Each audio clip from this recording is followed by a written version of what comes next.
fucking truthers, all fucking wonky, strange, weird people. Ian Puddy, you're fucking weird. Bill Maloney, you're weird. John Wedger, you're fucking weird. Sean Atwood, you're fucking weird. Brian Harvey's making videos. This guy's just effing Sean Atwood, effing John Wedger, effing Ian Puddy, effing Bill Maloney. When he started saying I was working for the New World Order, Brian Harvey's fucking podcast. Brian Harvey's fucking podcast. Brian Harvey's fucking podcast.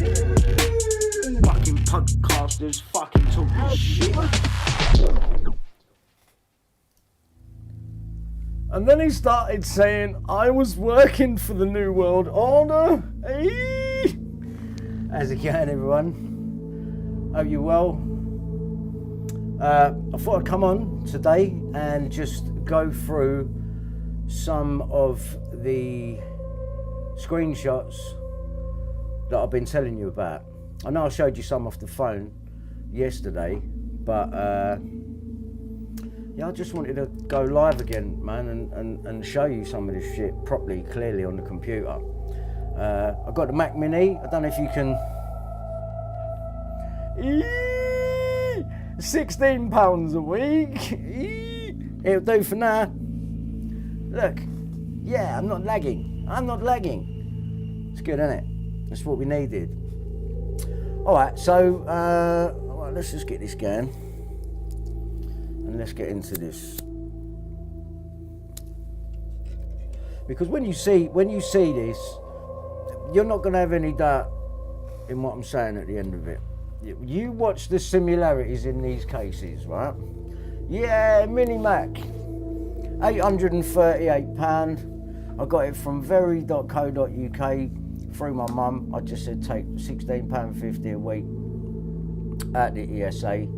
And that's what I've got to do for now. If I want to broadcast and I want to be able to do this and I want to be able to show you this shit, I'm not fully set up properly yet because I'm waiting for this little dongle key that's going to turn my other computer just into a secondary display, which I need, because I need OBS on one and I need the internet and display for pictures and videos to show you on the other. Hello Australia, hello Pudding, hello Kitty Cat Fur Babies Maria, how you doing, darling? Stephanie Rickard, hello sweetheart. Albanach, Mary Lou, Kitty Cat, Arthur Young, Techno Kid, Chris, big up yourself, Universal Magic, K McDMT, Alison Hopper, Catherine Amblin, CD, Ryan Moody, Chris MJ, big up yourself, Lee Price, God Draymond, Gavin Fly, and Don Mengo. Good afternoon to you all. And anyone else I've missed has just tuned in. Hello Lorraine Bryce. Hello Grace Byrne. Hello Ray Carter. Hello Hassan. Gone Fly, big up yourself there from Ireland. Adrian Metcalf, Judy Ed. Who else we got? Basil Dumbuit. Yes, Ash Butcher. Gaza Obi-Wan, big up yourself, mate. Alison and Kev James watching, mate. Yeah, so mate, let's get into this. Yeah, let's get into this. So obviously you ain't gonna be able to see me. That's a terrible shame for you. Right, and also I'm trying to work the trackpad for the other computer, and I can't click down on it. So I've set it so that I can double tap, and that acts as a click. But I can't drag the screen thing about. You see my mouse here? I can't just pick this file up here. Hang on, where are we? Up here, and just click down and move it. Can't do it. So what we're gonna have to do is each picture, we're gonna have to do that. And what I want to bring your attention to is that. So I think you already know what I'm gonna say. There's your checkerboard floor. And the funny thing about this one is that this is from the Billy Joe Jenkins case, right? And I believe it to be no different to the Dowler case. Because once again here, we've got a major mainstream story that we all know. You'll all remember the dad's face when I show him to you in a minute. You will remember. Exactly, Mary Lou, checkmate. There's the checkerboard once again. Now, let me bring your attention back to the John Wedger story now, which we know is the Baby P story. Now, I am seriously doubting that story as being anything that is even real. I think it's fair to say that not in all of the cases, right, but I do believe that in some of these high profile cases that we all know as the public, we all know these big cases, I honestly believe that a couple of them, they've had us looking for kids that don't exist. And I would say those ones will be the ones you've only seen a picture for. You haven't seen moving video for, home moving video. I think it's fair to say that in this case, I believe this to be real, right? And the Masonic, this is what I'm saying, this is why you know it wasn't like the dad just killed her. She would have been being prostituted like Milly Dowler was, right? And I'm suggesting that these families all know each other as well. I believe Bob Dowler would know people like Sean Jenkins. I believe that. And so this is from the Billy Joe Jenkins murder. So I had a look at the house, and here's another funny thing. Years ago, I used to go out with a girl called Emma B, and I met her doors away from this house. This is in Hastings. I used to live there for a little while, didn't I? Well, not the house not the flat that I lived in with her, but the flat that I met her in, her friend Aisha's flat, is doors away from this. Doors away. When they show you the aerial shot, you can see the balcony and the flats, the top one that she used to live on. It's just like, why are these things in my life, like around me or not far from me? Sidney Cook, you know, Milly Dowler, the hacking, and the whole same team of people. It is fascinating, Ray Carter. It is fascinating. There's something in this, I'm telling you. And you know, what you've seen Bill Maloney and Andrew Ash and Ian Puddick and John Wedger and all of these people doing today in this day and age, this has been going on forever. It's just we didn't have the internet back in the 90s to know any of this. We had no fucking clue. That's why we believe in their stories. But when you have a look at their footage now and you go back over it, my God, I'm sorry, but these are not coincidences. And I'm going to take you through some of that, right? So take note there. There's the house. Let me just go back to the picture there. There's the house. Billy Joe Jenkins. I mean, you know, look, we've got checkerboard down here. We've got checkerboard up here, right? You don't have to show us a copper standing outside the house, really, did you? You know what I mean? This is the house. I mean, look, pyramids up here, up the top here. You know, if you want to go there, that is an abuse house, mate, right? And this checkerboard doorstep business, this is what is interesting me lately. So let's come out of that picture now, and let's go through some of this Masonic shit. So I'm gonna skip through here. There's the same house there from a wider angle. And like I say, to the left of this, I'm pretty sure it was to the left, just maybe 100 yards, few hundred yards up to the left. I was there.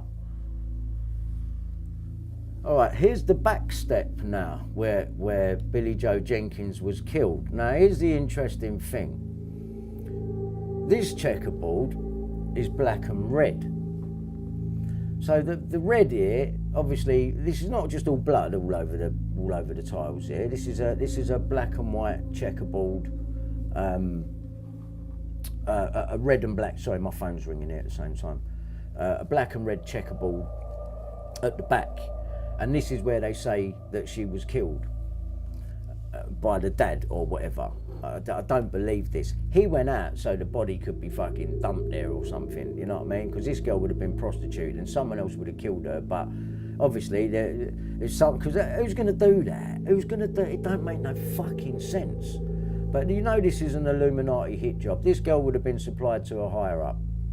And the dad there, well, he wasn't a real dad, was he? He was a stepdad. So no doubt he'd been abusing her for years and probably was pimping her out. That's normally how it goes, isn't it? But we get a different story.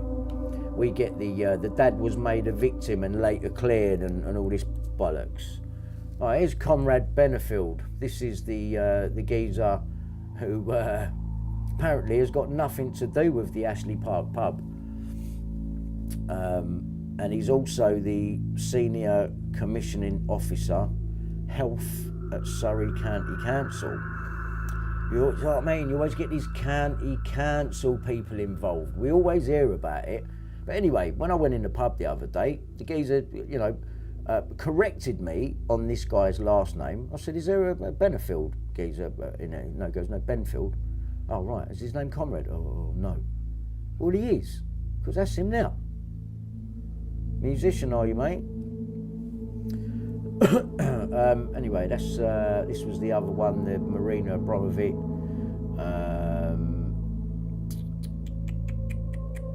Michael Maxwell, Marina Abramovic fathered Lady Gaga. That could well be the case. All right, that's the. I mean, come on, man! 33 seconds from Bellfields.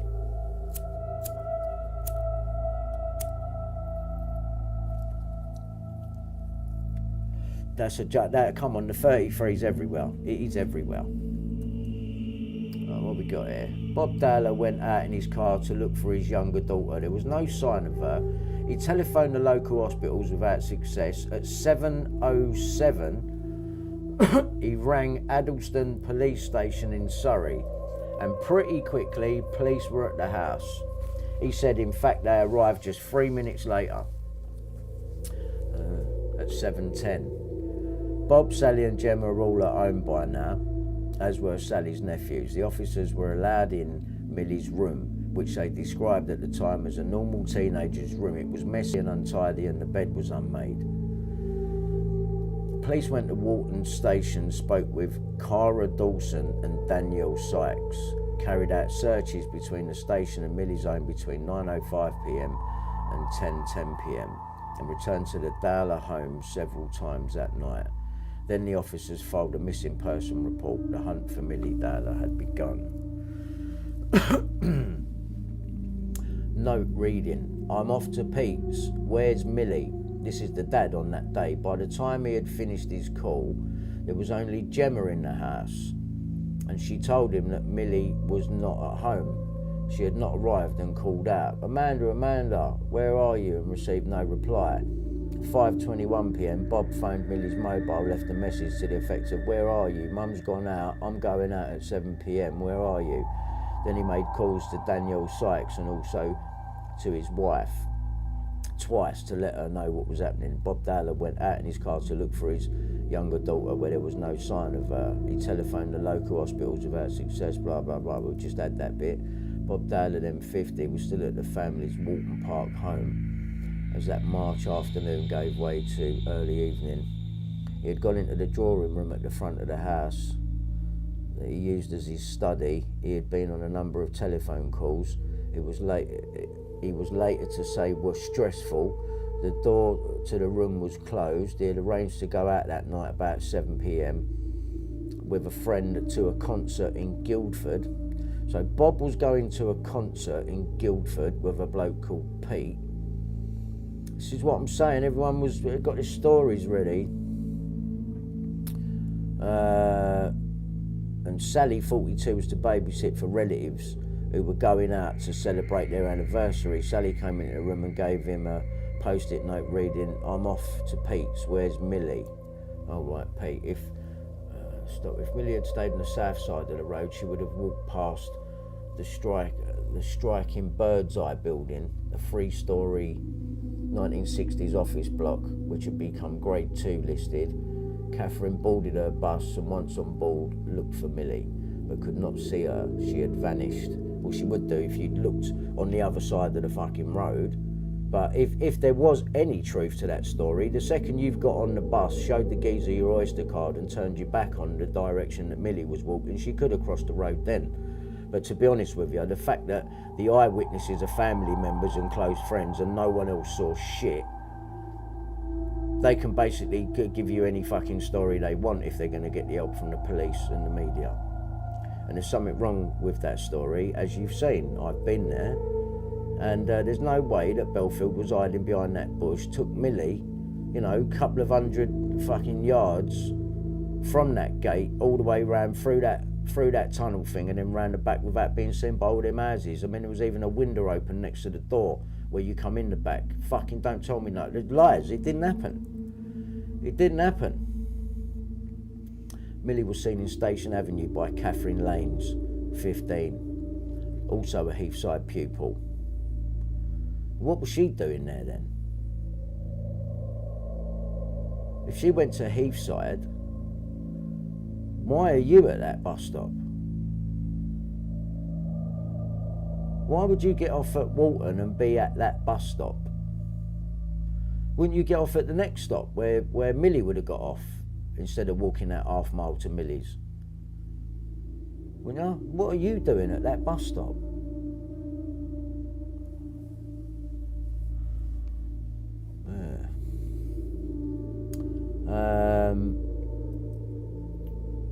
Disappeared in telephone kiosk nearby, blah, blah, blah. Right, this ain't... I'm going to come back to this because some of this hasn't been screenshotted in order, and this really here is for another time. Police arrested King. This is Jonathan King in November last year after a man made a complaint that he had been abused by the pop mogul when he was a boy.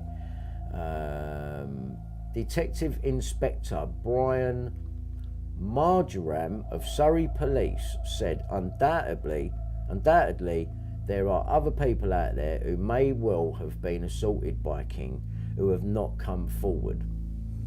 He said he would not like to put a figure on how many other boys have been victims, but they have been given a chance to come forward during the investigation had they wanted to.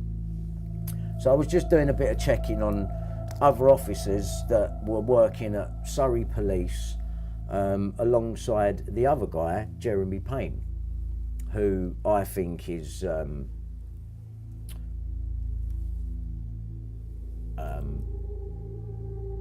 on it as well.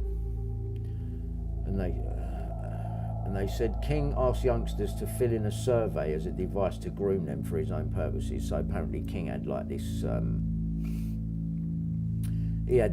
this survey thing, and he would pack them in bags with photographs and copies of stuff, and he had loads of bags ready so that when he wanted to go out and have a search around for a boy, and he'd have all these pictures and he'd have shit to rope him in with.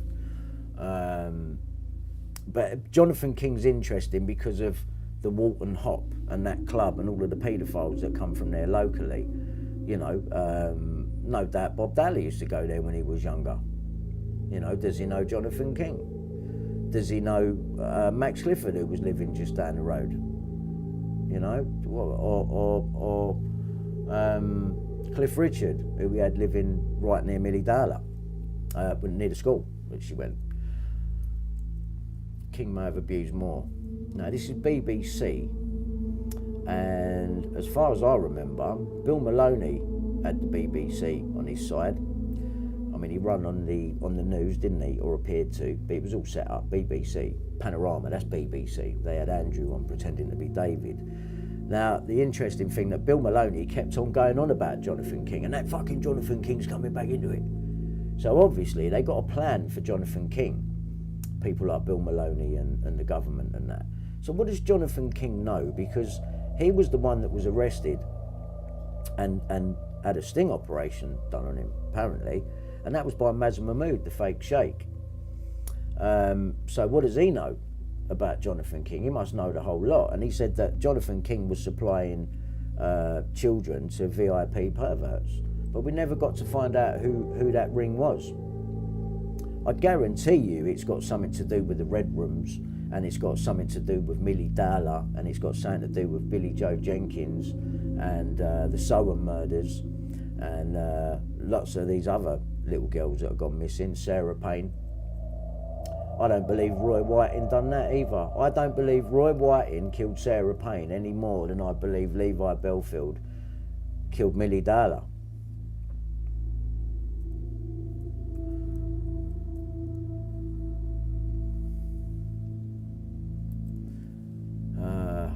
The police force leading the hunt for missing schoolgirl Amanda Dowler yesterday denied a report that the detective leading the search had been replaced following an independent review which branded the inquiry chaotic and rudderless. This is the Milly Dowler inquiry. A national newspaper reported that Detective Chief Inspector Stuart Gibson was replaced as head of the inquiry by Detective Inspector Brian Marjoram, an expert on paedophiles who helped bring the disgraced Jonathan King to trial. Right, this is going to get better. The newspaper said the Sussex police inquiry into the handling of the case was highly critical and made it clear that urgent and dramatic changes need to be made. Why? Because this Gibson geezer must have been the one that arrested Bob Dowler and said the dad's done it and accused him. So what have they done to Gibson for that? They've got him off the case. And he's been replaced by this Brian Marjoram, who is in with Paine, Jeremy Paine. And he's an expert on paedophiles, and he's helped bring down Jonathan King. So Jonathan King in 2001 goes to prison. In 2002, Milly Dowler is killed. In 2000, Sarah Payne is killed. And Michael Paine is drinking partners with Bellfield. They go to a pub in Walton, which is 33 years old, run, or has got something to do with, Conrad Benefield. Now, Michael Paine is now dead. Max Clifford, who lived in the area, is now dead. Levi Bellfield, allegedly, is still alive. But I cannot get over that Michael Paine and Levi Bellfield were drinking partners, and Bellfield doesn't even get any questioning whether he had anything to do with the disappearance of Sarah Payne. But Jeremy Paine finds Roy Whiting for the murder of Sarah Payne. Let me say that again. Jeremy Paine finds Roy Whiting, the so-called paedophile, in the Sarah Payne murder case. Don't worry about if they start spelling their name different in the press. Yeah? They are connected. I mean, that's fucking blatant, getting Paine in to deal with the Paine case. And then he works with this Brian Marjoram, and he's the one that's done Jonathan King. And Jonathan King, the Walton Hop, same area, Walton-on-Thames. Well, I'm telling you, these people have had something to do with this. Either they've been supplying these little girls. Who like little girls? Max Clifford. Did they go there? Or was it work? I believe these kids are being supplied to some form of royal. Because Sarah Payne, the whole Union Jack painting in the background and getting the dad to wear the shirt and all that, I just feel like there's just something wrong there. And then to top it off, Sarah Payne, the mother, is friends with Rebecca Brooks. Well, Rebecca Brooks is a cunt. Now, if you're mates with her, I mean, yeah, all right, you might have pushed out Sarah's law telling us where the paedophiles are, but you just know where to go and get them now, to blackmail them, to get them to do your dirty work. That's all that's come from that.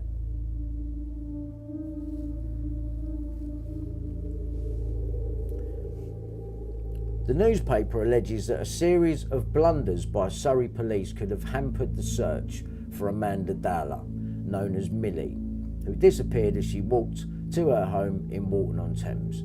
Really? How did that hamper the case then? you accusing the dad, because I think you had it right the first time. But Surrey police said the review of the case by Sussex police concluded it was a well-run inquiry. That may well have been the case in the beginning there. Detective Chief Inspector Stuart Gibson is also the Divisional Senior Detective for North Surrey. North Surrey is one of Surrey's busiest divisions, and the return of DCI Gibson to his divisional duties is related directly to the support required on that division. Inspector Marjoram was not a direct replacement for DCI Gibson, which means yes, he fucking was.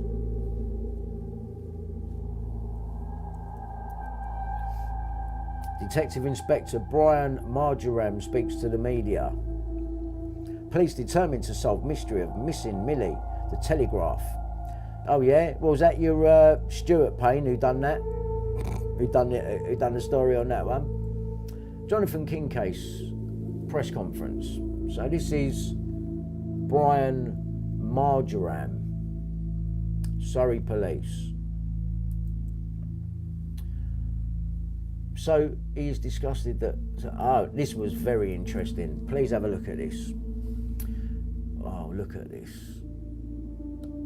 Right, so this man needs to come out of prison, right? He's been in there, he ain't fucking killed no one. What is that about? What is that about? Honestly, like, what is that about? He ain't fucking killed no one. He's done a couple of protests and that since he's been inside, and that's what he's still in. Fuck off, man. Fuck off. But this was interesting. Charles Bronson said his public parole hearing could take place in June. I believe he's coming out now, and fucking hope he does or not. I hope he fucking does come out. There's an absolute fucking piss take what they've done to him. Same as what they're doing to Robert Maudsley, keeping him in a fucking box because he's killed a couple of paedophiles. But then they keep him underground and let all the paedophiles run amok upstairs in Wakefield. It's absolutely ridiculous. But look at the name on this story. Recognise that? Do you recognise that? Sarah Arnold? Don't you mean Robert Kellaway? Sarah Arnold, Brian. Sarah fucking Arnold. You think that's bad? Watch this. Watch this. Oh God, watch this. What's he talking about?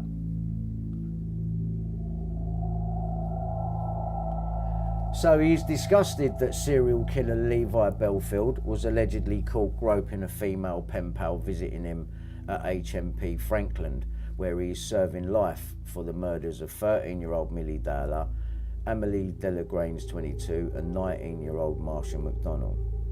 Now, do you not find it strange that Sarah Arnold is talking about Levi Bellfield at this point in time right now? Sarah Arnold. Well, we'd like to speak to you, Sarah.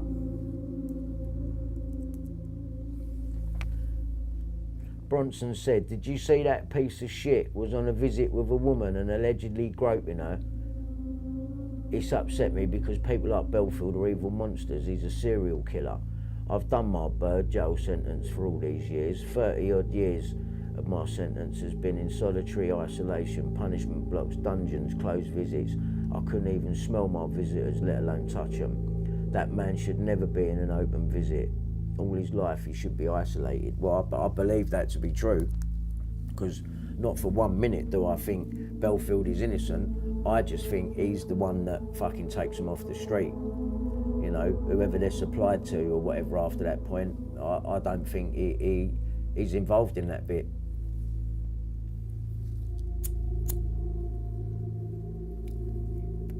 No, Sarah Arnold isn't Wendy Wu. Sarah Arnold doesn't exist. It's a pseudonym. It's a pseudonym. But it's the timing and it's who you're talking about.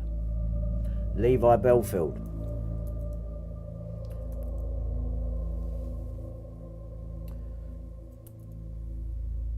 What is a Mason?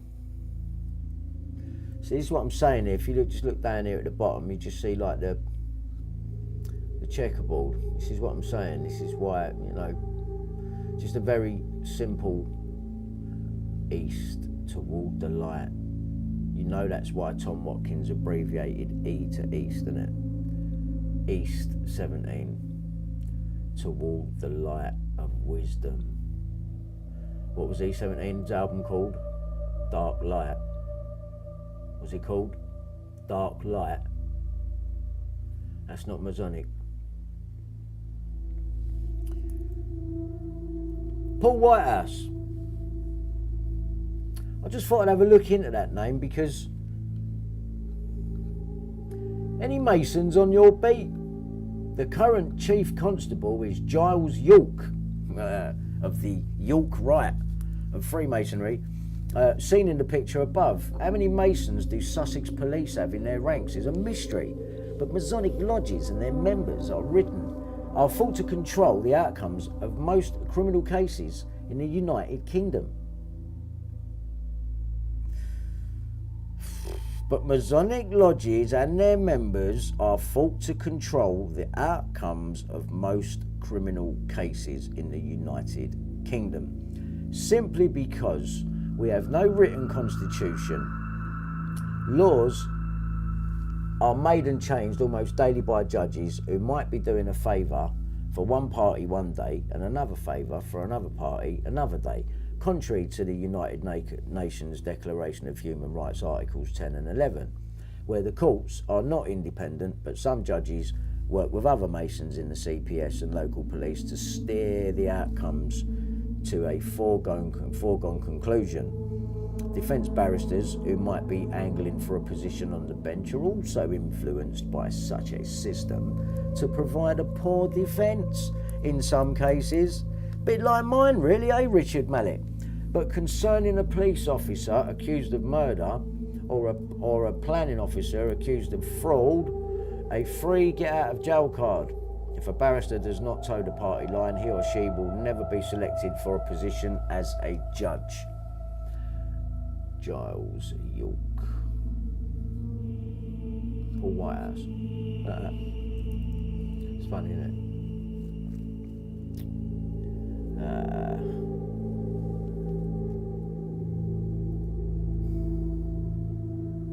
Brothers in Arms. The Masons have been linked to the Knights Templar and Satan worship, where some of their more extreme ideals have been taken from the Crusaders of old, mixed with satanic rituals as part of the ceremonial induction to the International Secret Society.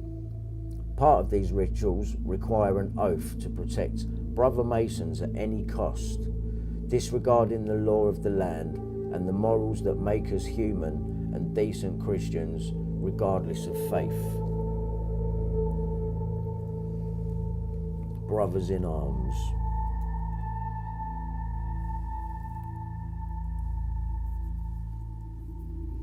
How far will a brother Mason go to cover up a cover-up? Will he sacrifice a family member for his counsel and police brethren and dox the corruption chain, teach the CPS, judges and criminal cases review commission? Masonic rights. Masons. The Jenkins case launched the celebrity career of Jeremy Paine, whose last name we're going to spell different for the sake of not getting him confused with Paine from Michael Paine's family. The Jenkins case launched the celebrity career of Jeremy Paine, whose chief claim to fame was that he had solved the Jenkins murder. The following link to the BBC website used to highlight the fact. Once the second appeal was imminent, all references to the Jenkins case was excised from his Crime Watch presenter profile, though much was made of his role in the Sarah Payne case and the Adopted Children Initiative. Today's BBC Crime Watch profile no longer graces the BBC website. Jeremy Paine retired from his role as Assistant Chief Constable of Sussex in 2010. For the past 20 years, a murderer has walked free. remains free and could still be a danger to children, yet Jeremy Paine managed to slip the tether of the Jenkins case and soar to great career heights before fading out of sight. Spin rules, the Jeremy Paine story has been carefully airbrushed for public consumption. Yeah, it fucking well has, I know. March 2004, Jeremy Paine speaks. It is an article in The Independent on the 6th of March 2004. Jeremy Paine makes the empathetic statement, "I would not have charged him with murder unless I was utterly convinced he was guilty of this crime. I remain convinced of it." Really? But then he would say that, wouldn't he? That's been the problem all the time. Somehow, though, his comment has a hollow ring to it. So people are criticising him. It is worth noting that within a fortnight of Jeremy Paine's performance at Cumberland Lodge, so he's a lodgeman, the Chief Constable of Sussex, Paul Whitehouse,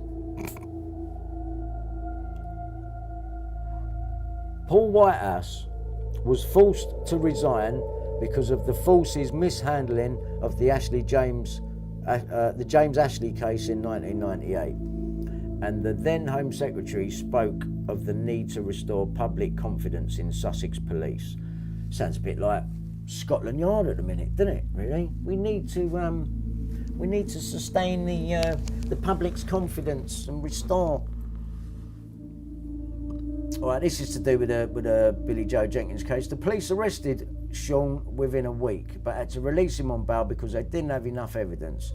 Jeremy Paine then had to face the media to explain his release. It was enormously difficult to sit in front of the press answering questions about why it had been messed up. What is it with all these fucking cases with these children, with these girls? There's always this mess up. Oh fuck, we messed up. Ugh. Like, you're shit. You're not mess up. This is your fucking excuse. This is the way you spin it, you cunts. Like, you're shit, mate. You're Cumberland Lodge, you're all fucking Masons, Paul Whitehouse.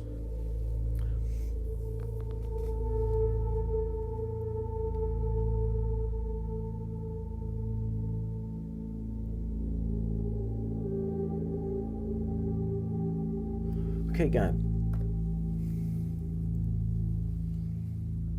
Cumberland Lodge.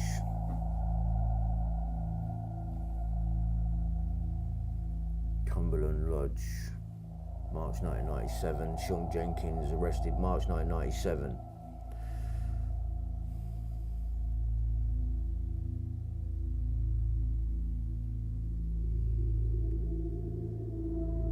Jeremy Paine, 1997. Billy Joe Jenkins' murder is investigated by Superintendent Jeremy Paine. 1998. Conviction of Sean Jenkins. Let me make this bigger for you.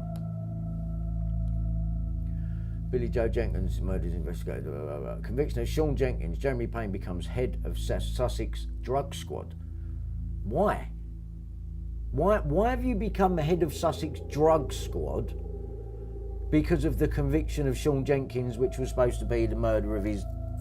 Why have you been put on the... If you've been put on the head of the paedophile unit, I can understand. But he gets made head of the drug squad. What's that got to do? Why? Jeremy Paine becomes a Crime Watch presenter and a media celebrity. January 2000. Now, don't forget, this is when little Sarah Payne gets murdered. All right. January 2000, first appeal dismissed. Jeremy Paine is the star of Trail of Guilt, a BBC film glorifying Sussex Police's conviction of Sean Jenkins. July 2000, Jeremy Paine speaks about the case at a Forensic Science Society conference with 3 pathologists whose evidence was later discredited at appeal. 2001, Jeremy Paine leads the Sarah Payne investigation. Please have a look at the spelling between the two names there. 2001, Jeremy Paine leads the Sarah Payne investigation. Jeremy Paine becomes head of Sussex CID.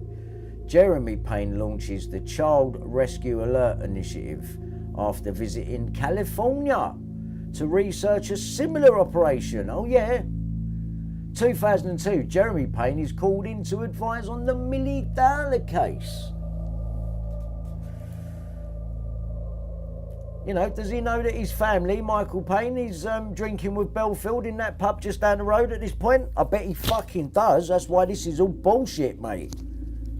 Spelling his fucking name different, because I've got it spelt right on something, and I'll show you in a minute.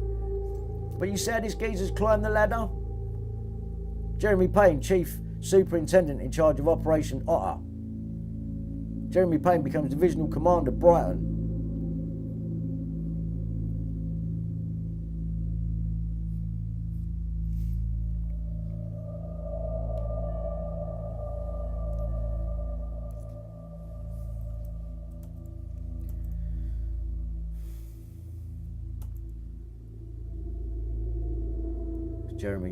Jeremy Paine.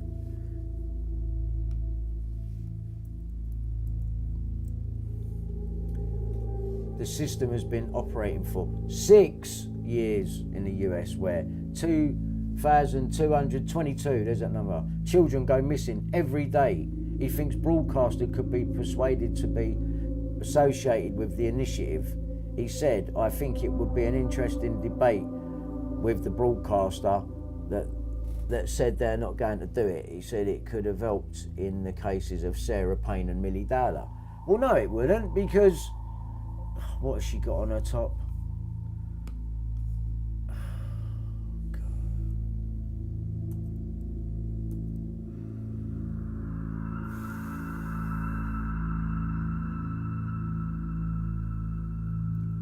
He's talking about some stupid initiative, some rubbish. He don't give a fuck, this geezer. He's just making it look like he cares, basically.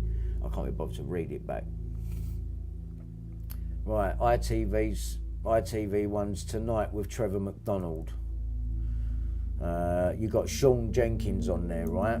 Right now, that's what I want to get to. Let me get down to that. BBC again here, right? An abduction alert system used in the US could help stop a repeat of the Milly Dowler murder, according to a senior police figure. You're such cunts, because it didn't happen like that, and we fucking proved that now. Sussex Police Chief Superintendent Jeremy Paine led the Sarah Payne murder hunt, and he's so enthusiastic about the system that he may lobby government for it. Oh, fuck off. Look at the checkerboard on little Sarah Payne's collar there. It's a red and white one. Billy Joe Jenkins with a red and black one.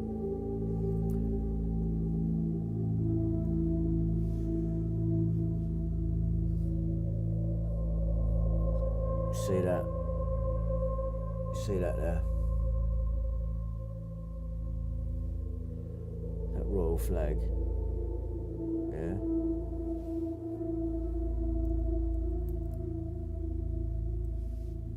This geezer here, didn't he make it illegal for kids in care to speak out if they felt that they was being abused, and also has got a brother that has been done twice for paedophilia?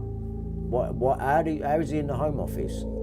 How was Gary Hodgkiss in there, who got caught going out to meet a 12-year-old girl? Drove 150 miles for the pleasure as well. 7 foot, this fucking geezer. Going to meet a little kid. At the Home Office. Jack Straw. This cunt. Well, you know, that just says everything to me now, this picture. With him involved. And Miss MBE now. She's got an MBE. Yeah, franging about with Rebecca Brooks. Rebecca Brooks don't fucking care about you, mate. You just all got used. This worries me as well, this wearing of the jumper, this shirt, the black flag, which is mourning, her painting in the background, her sitting up here above.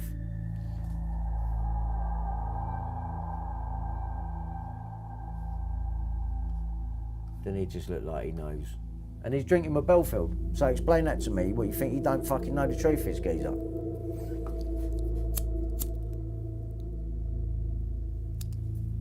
He knew the truth, that's why he got killed for it. Well, listen, you don't know the circumstances in the background here of what, you just don't know, do you? You know what I mean? I know what I think, but you just don't know. But we do know he was drinking with Bellfield, so that weren't right. Was he being offered sex from little girls? Is that what he'd done wrong? Was he being blackmailed? I think he was. I bet he was. Sarah Payne, what are you wearing? Please? What are you wearing? Nothing goes in the newspaper unless they fucking want it there. Just remember that. It's not just, oh, you know, a lot of kids wear Mickey Mouse and Minnie Mouse. Yeah.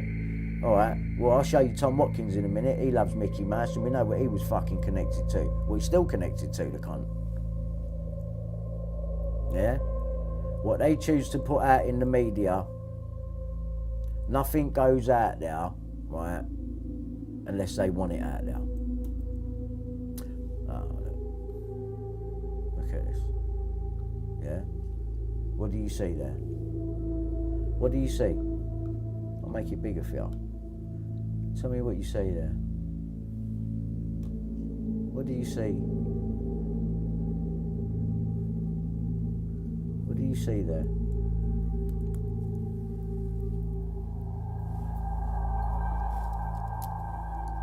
Tell me what you see there.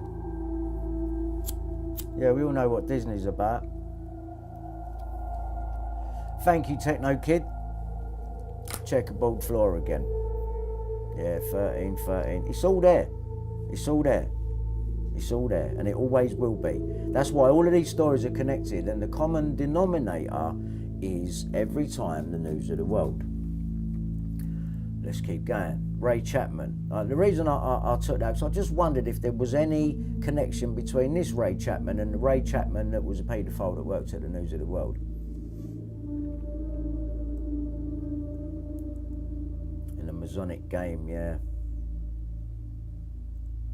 Yeah.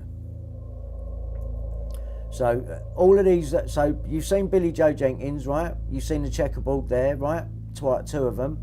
Baby P's got the checkerboard floor too, and it's got John Wedger as one of the coppers in that case. Now we know he ain't real, right? So we need to start concentrating on this checkerboard floor business now. This woman there speaking on the Billy Joe Jenkins case, look at her here.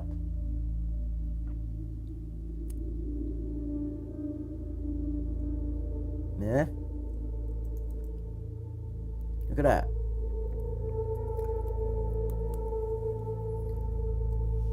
Is that a swirl? Where have we seen them before? It's a swirl, but it also looks like a Masonic G, doesn't it? Look. Gnosis. Yeah, this is one of the people they got talking on the documentary on the Billy Joe Jenkins, right?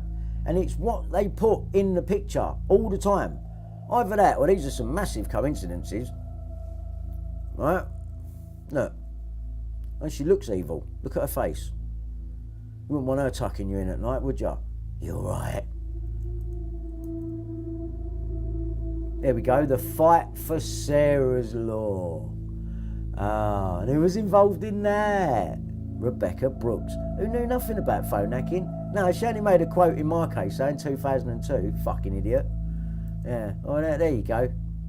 Be another one of Brooks's mates. Yeah? Yeah, you share it, Crazy Bunny. You tell everyone you know about this. Right, here's some pictures off of the same documentary. Look at the bottom of the toy. Look at the bottom of the fucking toy. Same thing. Look. Same case, Billy Joe Jenkins. Nothing in it though. Oh, she's got a heart in her heart. Okay, that old fucking chestnut, yeah? See, big heart, little heart, yeah? Well, the logo for Keeping Kids Company, which was Batman Jelly, who also likes a spiral, a bit of checkerboard, a bit of art, and a big paedophile white house. She, what's that?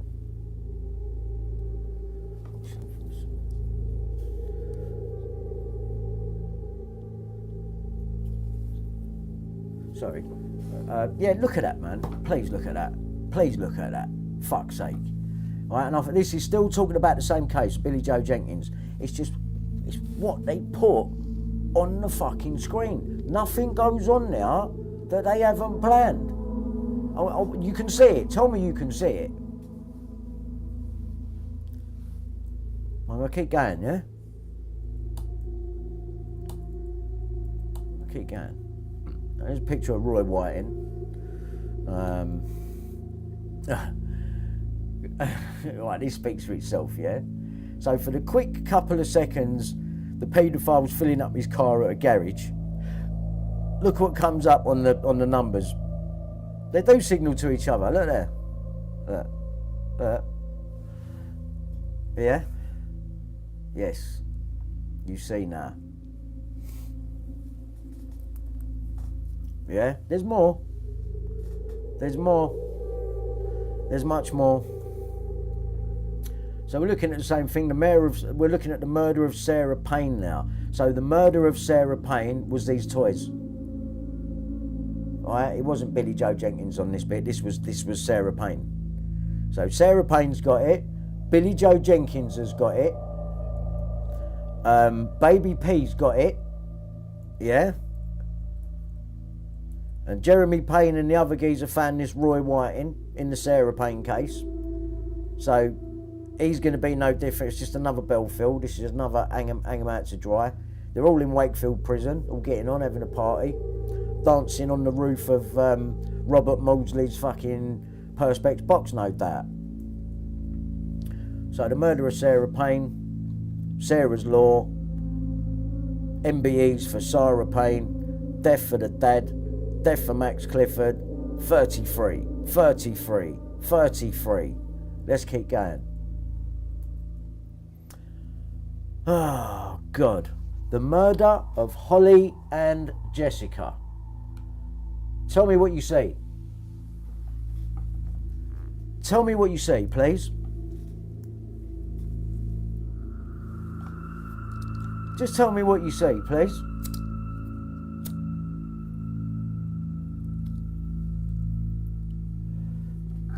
The tie. Checkmate.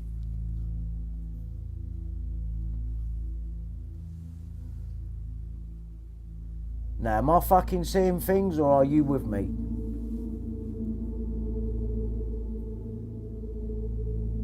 That's 3 big cases so far.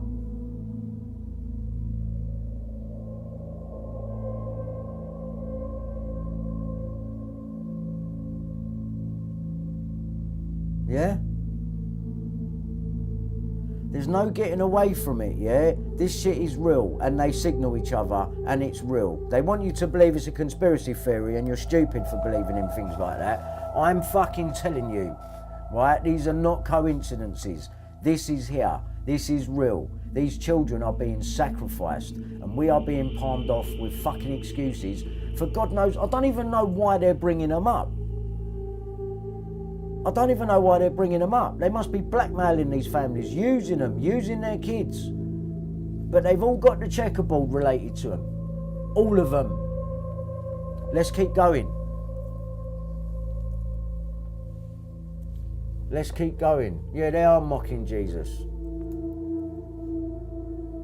Soham, the murder of Ollie and Jessica. Tuesday, 13th of August. 13. How old's Milly Dowler now? Right now, this year. How old will she be? 33. 33 seconds away from the bus stop to Bellfield's opening. 33. 13. So that was me trying to get a picture when we was watching the documentary there. This is to do with a murder case. Red KA in there.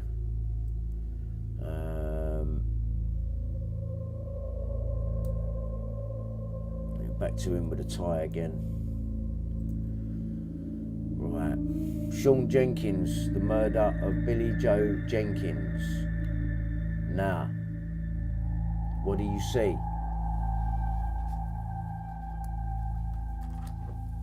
What do you see?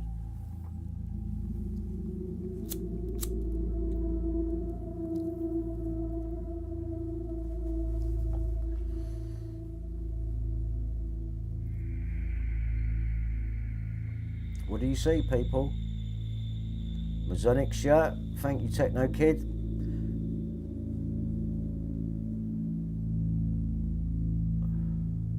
Pyramid hand sign. Throwing up the Baphomet again. Who else was doing that same thing? Just tell me. Which other father of a dead child is doing exactly the same thing? Tell me his name, please. Tell me his name. Write his name in the comments. I want to see his name. Who else was doing that with a dead child? And these families know one another. Who was it? Just tell me. Just put his name on there. Who else was doing that same thing? Thank you very much. Thank you very much. It's the same shit. And do you remember who else was doing it? Exactly that one, who we know to be a liar and an actor.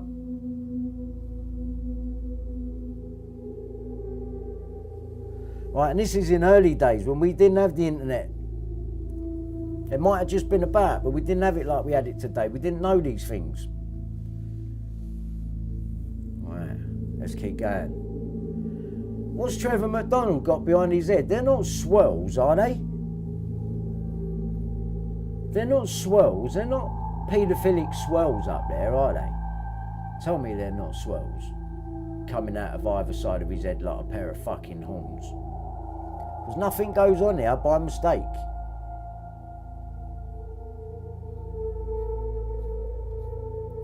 Yeah, I don't miss nothing. Let's keep going. The shirt. I give you the shirts. Girl lover symbol. Okay. Minnie Mouse again.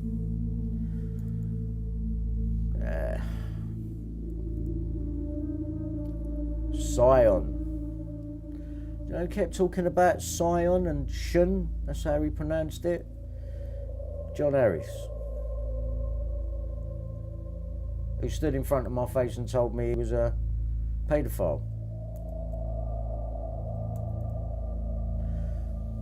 Okay, let's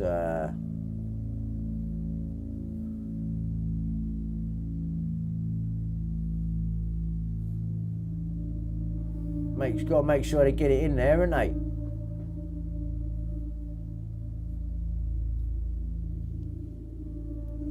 Nah, the hands, mate.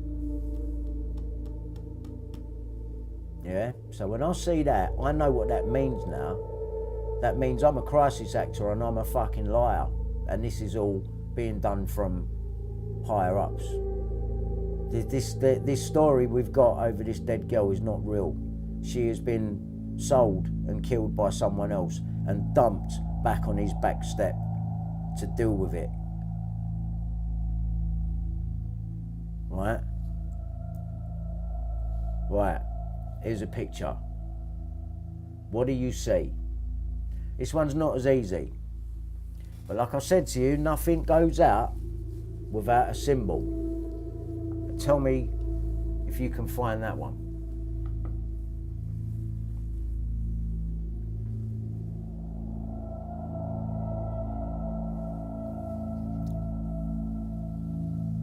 Black and white, there it is, thank you. All right.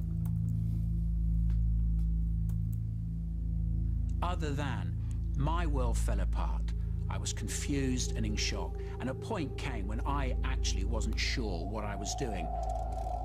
It was that confusion which, according to Jenkins, caused him to repeatedly change his account of his movements just before Billy Joe's death. Right, At we got first he another said one. that on returning from the clarinet lesson. Right, we got another one changing his account. Where have we heard that before? Bob Dowler changes his story, doesn't he?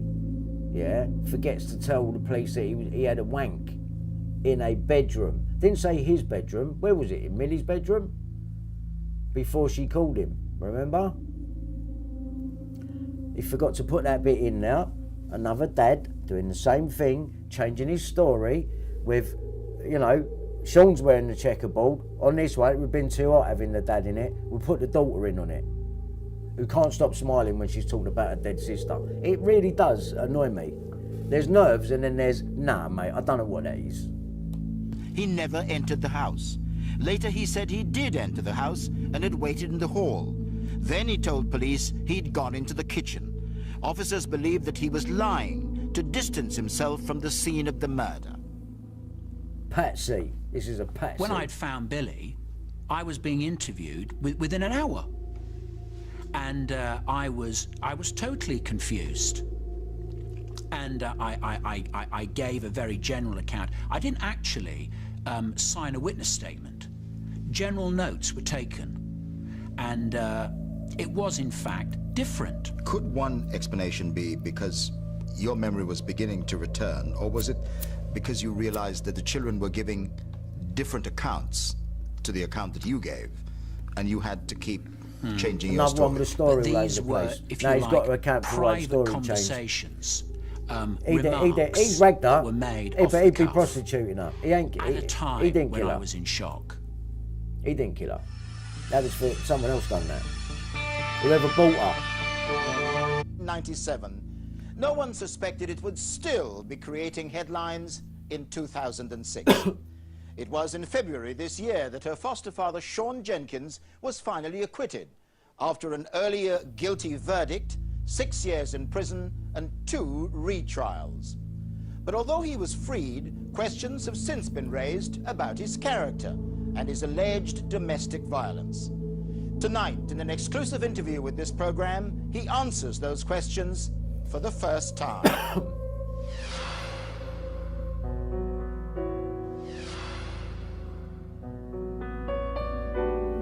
The victim, a teenage girl with everything to live for. Billy Joe was attacked with a tent spike as she painted a back door, left alone for just 40 minutes as the rest of the family went shopping.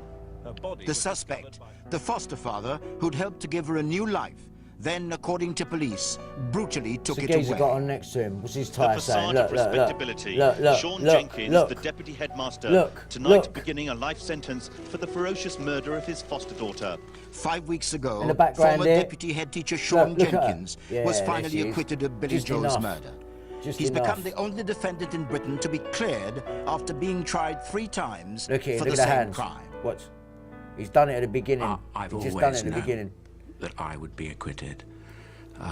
When I was first sent to Paine, and Of their own. Black and white. What are your memories of Billy Joe? well, she was lovely, and we enjoyed every minute that she was with us. Wonderful memories of her and of holidays and of things that we've done together, play squash, go running, play tennis, and have enjoyable Christmases with her. So there are many, many He happy reminds memories. me of Puddick, mate. But on February 15th, He looks like he's been 1997, having Billy Joe was advice from murdered Puddick. while she was painting patio doors at the Painting patio white spirit doors. to get it off. Fucking what? We needed white spirit to get it off. Fuck off. Talking shit. Fucking talk shit. Look at the door, man. Look at the fucking door.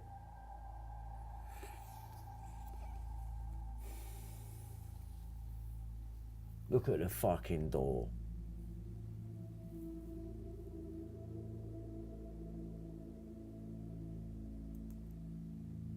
Yeah, look. There's the red object and then the door. 33. So they've all got checkerboards. They've all got something red involved. Bellfield's car was red. Some Mazda thing. Red. This is a red room killing. And it's a Masonic cover-up. And they've all got checkerboards. Even now, you know, you can bypass the ones. There's the police. Well, who the fuck do you think they are? 33. 33 seconds from the bus stop to Bellfield's. Checkerboards everywhere. Dodgy fucking people everywhere. Like Wedger and Bill Maloney. And pushing these fucking false stories. You got Puddick who works for the Queen. You got Puddick forming companies on the dates that I've been hacked. He gets me arrested on the date that Bellfield gets arrested. And creates a company on the day that I'm hacked when Milly was hacked. What a fucking cunt hole. Yeah?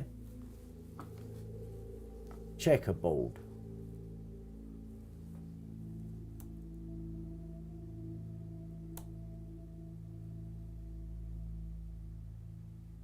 Look at the fireplace behind him. I bet even that, ain't that like them fucking rings? Don't that mean something?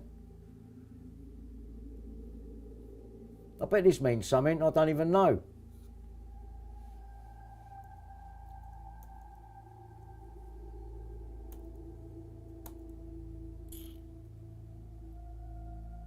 Six months after Mrs. disappearance in March 2002, a couple from London was mushroom picking in Yateley Heath Forest when they came across a scattering of bones.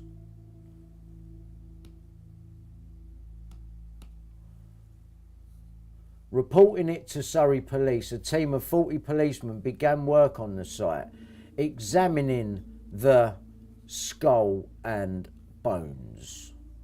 Right there, people. Right there. You just got to know where to look. Skull and bones. 33. Checkerboard. Secret societies. Masons.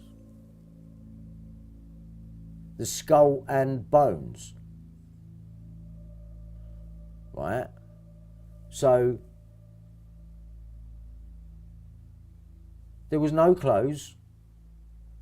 But the police team reckon it took them, one of the fuck-ups was, one of the blunders, was it took them over a month to analyse the clothes. What clothes? There weren't no fucking clothes. You heard the copper say that we know that she was found with no clothes. A fucking skull and bones? How did the mushroom pickers know he was looking at Milly? This is... fucking take us for idiots. The flat was situated just yards away from the route that Milly Dowler would have taken home from school. No, but she doesn't take that route home from school. This is the fucking thing. She doesn't take that route. That wasn't her route. She got off because she went to some fucking chip stall. But she'd be home for tea. She just ate chips, but she's going to be home for tea. I mean, it's a minor thing, but... The flat was situated just yards away from the route that Milly Dowler would have taken home from school. See, they make that sound like she takes that route home from school all the time. You need to finish that sentence. Would have taken home from school, unusually, as she went to a chip stall with a friend that was setting her up. Except that never even happened. Managing to avoid 11 attempts to speak to him as part of a house-to-house inquiries, Levi escaped right from under the noses of the police. Bullshit. Managing to avoid 11. There it is. You get 11s, you get 22s, you get 33s, you get 13s, you get 6s, and you get 3s. Right?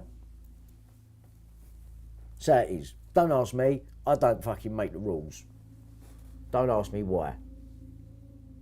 So, let's have a look at this little statement here from Bellfield's girlfriend of the time. Miss Mills later told the police that Bellfield had left their house in West Drayton in the early hours of March, there's that number, 22, right? And the early hours of March 22, so this is the day after Milly supposedly killed by him, which never happened. In the early hours of March 22, the day after the disappearance of Milly, telling her he needed to return to the Collingwood Place flat. He removed all the bedding, telling her that the dog had an accident on the sheets. Later the same day, Bellfield enlisted the help of a friend, who was that? Michael Paine, to remove the mattress from the flat, and it was burned along with the sheets. Bullshit, because here's another thing. I've got a news cutting now telling you that Bellfield's flat, when they found it, they found loads of news cuttings of Sarah Payne. Right? Watch. You'll see it in a minute. You'll see it in a minute. Bellfield's girlfriend, Emma Mills, lived at the flat number 24 in Collingwood Place during a period of separation. Reports later implied that Bellfield had also moved into the flat, with complaints made about a number of parked cars blocking the entrance and claims that a dog, possibly Bellfield Staffordshire Bull Terrier, was living in the apartment. Miss Mills told the police at March 22. Levi spent the last 2 years before he was arrested on suspicion of the murder of Milly Dowler in 2004, living in number 11 Little Bentley in West Drayton. Well, yeah, all right. He moved to the house with his girlfriend Emma Mills and 2 children just days after the disappearance of Milly Dowler in Walton-on-Thames. So he's moved, but yet it says in the paper that he's drinking in that pub with Michael Paine up until 2004.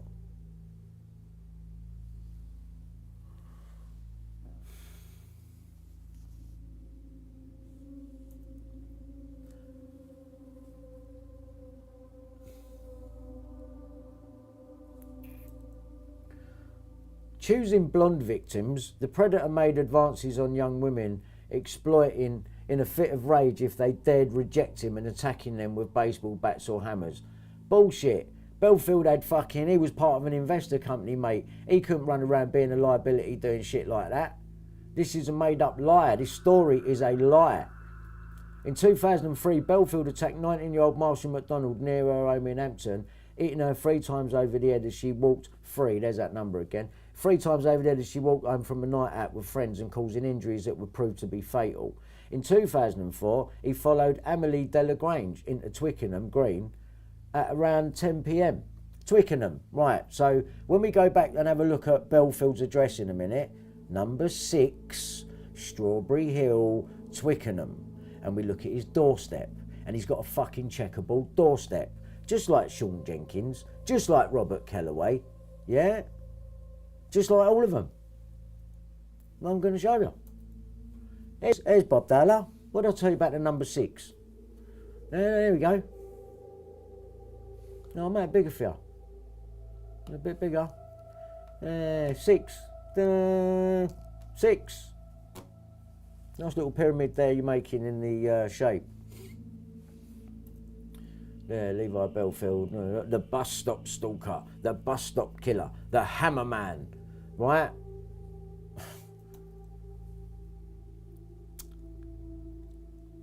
This is when Stuart Gibson, Detective Inspector Brian Marjoran, new boss, Detective Chief Inspector Stuart Gibson, got fucking jogged on back to North Surrey. And this Marjoram took over, who works with Paine.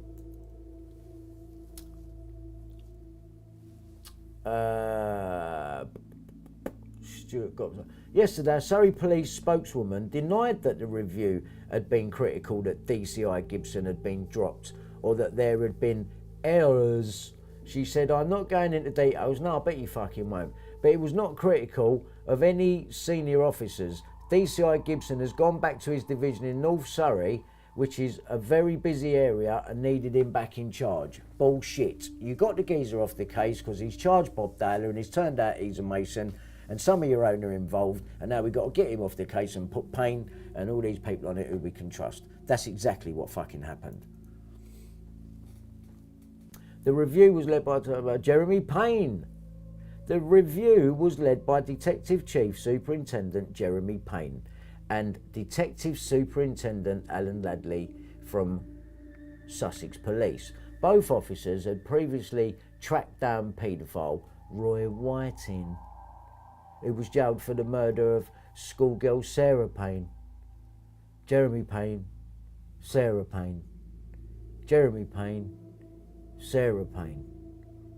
DCI Gibson's Deputy Detective Inspector Ray Bright remains on the inquiry. It was still officially headed by Detective Chief Superintendent Craig Denholm. Milly, whose 14th birthday was last Tuesday, vanished after leaving Heathside Secondary School in Weybridge, where Cliff Richard got a house. She travelled to Walton Station near her home with friends and went to the Travellers Cafe to buy chips, but she'd be home in time for dinner with friend Cara Dawson. Milly used another pal's mobile to tell her dad, not Cara Dawson who she was with, no, you can't use my phone, Milly. You've got to use that strange boy, yeah? At the chip stall where you never went. use a Pals mobile to tell her dad she would be a little bit late home. He was a little bit out of breath because he just had a wank, and he was forced into telling us that because, you know, it was in the police report. He had to change his story and had to make this note fit that they found in Milly's bedroom. As said, yeah, because it could make it look like she run away, but it couldn't do that. It was too hot. Too many people involved. Too many people knew. Milly, the police attack their own inquiry. Chaotic and rudderless operation branded embarrassing for the police force. Senior officer is sent back to routine duties. Detective in the Jonathan King case from the Walton Hop takes over. 5 major blunders are highlighted. One of those blunders was Milly's clothes took over a month to be forensically examined. But we got the woman officer telling us she was found with no clothes. They made it sound like there was a body. And we find out it's just a skull and bones. Right, now, here's a telegraph. And I think I've got a better picture of these two. But we'll have a look at this for a minute.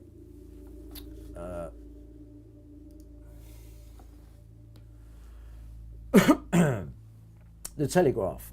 First of all, I just want to point out who this story's by. Stuart Paine.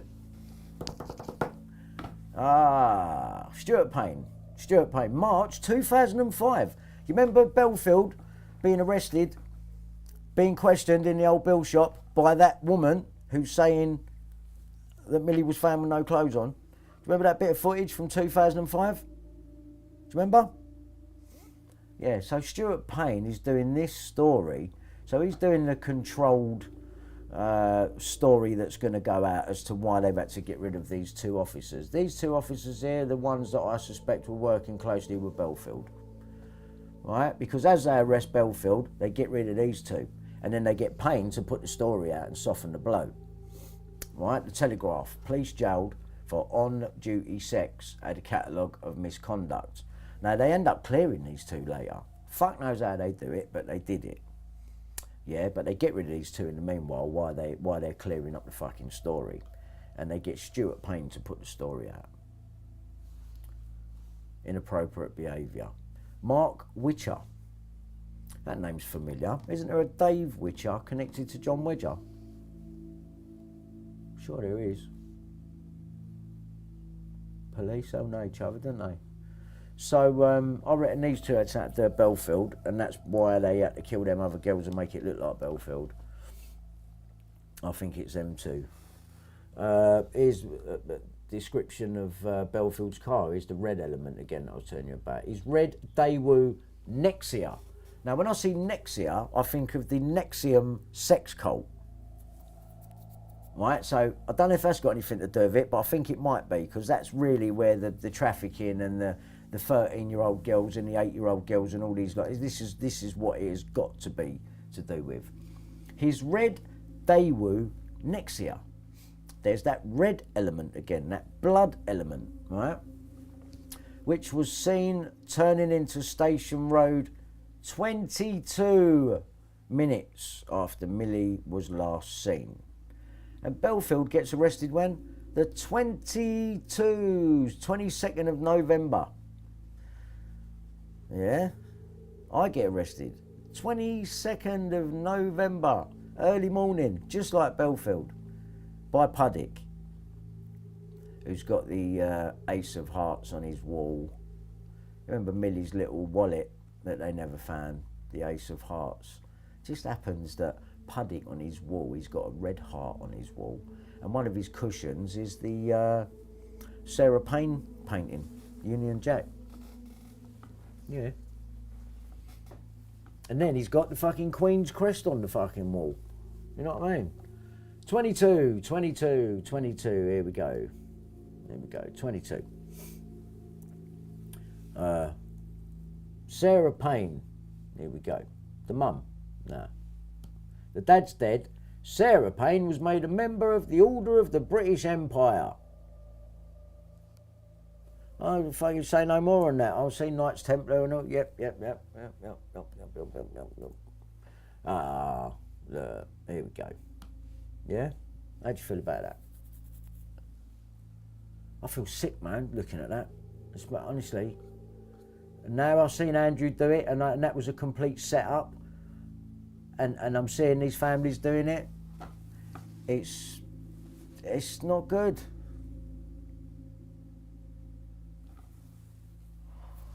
Right, so he's doing a Sean Jenkins there. Here we go, there's another one. Let's do a Sean Jenkins, Andrew Ash, while I wear black and white stripes. There it is again. Are you seeing it? You seeing it, everyone?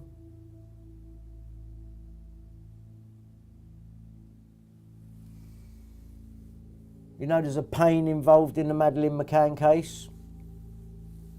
I bet if I look through that, I'll find all sorts of shit now. You look at it through these eyes. That's right, Hassan. We do need a new system, because this is bullshit. This is just, no one gets a word in, we're doing what we're doing, and we cover it up, and if you question it, you're mad. Now fuck off, you paedophile. Fucking paedophiles. Yeah, so I hope it's becoming clear with the hand signs and the checkerboard and the black and white. Doesn't have to be checkerboard sometimes, just has to be the duality, the black and white, or a pink and white if it's a check, you know, they know. Tell you what I'll quickly do. I will quickly just play you this, because it's appropriate right now.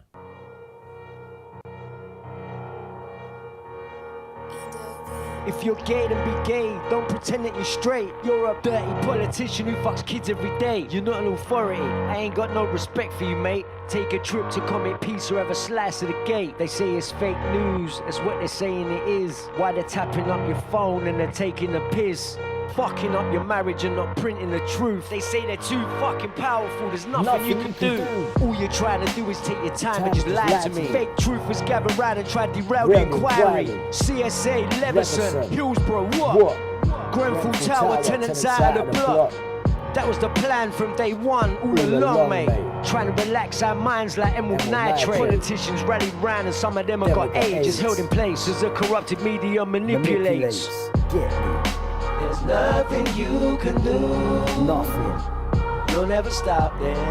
It never stops. No one can stop them. You know it never stops. That's what they say to me. Say to me. There's nothing you can say. Nothing. You'll never stop them. It never stops. No one can stop them. You know it never That's stops. what they say to me. Who's saying I check up on the floor. I see a Mason and My door. 360s, Molo, Baphomet. Go fuck yourself. I've had enough of it. Who's saying I check up on the floor. I smell the blood of a Baphomet whore. You fucking handshakes, you fucking pyramids, aprons, you fucking idiots. So what's so special about your fucking society? The fact you fuck kids and together you hide it?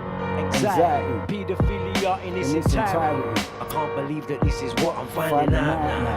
Calling out the fucking industry a madman. Cause all the times you fucking said I was a bad man. I'm glad I saw the light and fucking got away. Now I'm coming back to fuck you up and stay another day. Take that.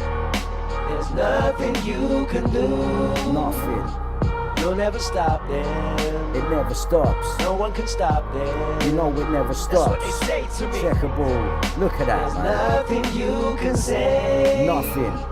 You'll never What's the stop chances them. of that little girl walking past Bellfield? No one Look can at that. stop them. Fuck's sake, man. That's what they say to me. Say to me. Yeah. Checkerboard floor. James Fielding. John Wedger. 360s, Molo, Baphomet. Go fuck yourself. I've had enough of it. Who's saying I checkerboard floor? I smell the blood of a Baphomet whore. You fucking handshakes, you fucking pyramids, aprons, you fucking idiots. Who's saying I checkerboard floor? Burn her, I see you know. Mason and my door. 360s, Molo, Baphomet. Go fuck yourself. I've had enough of it. Who's saying I checkerboard floor? I smell the blood of a Baphomet See it there? whore. You fucking handshakes, This fucking you shit. fucking pyramids, Pyramids. aprons, You fucking idiots. Yeah. You know that. Sorry, Freemasons. Your journey starts here.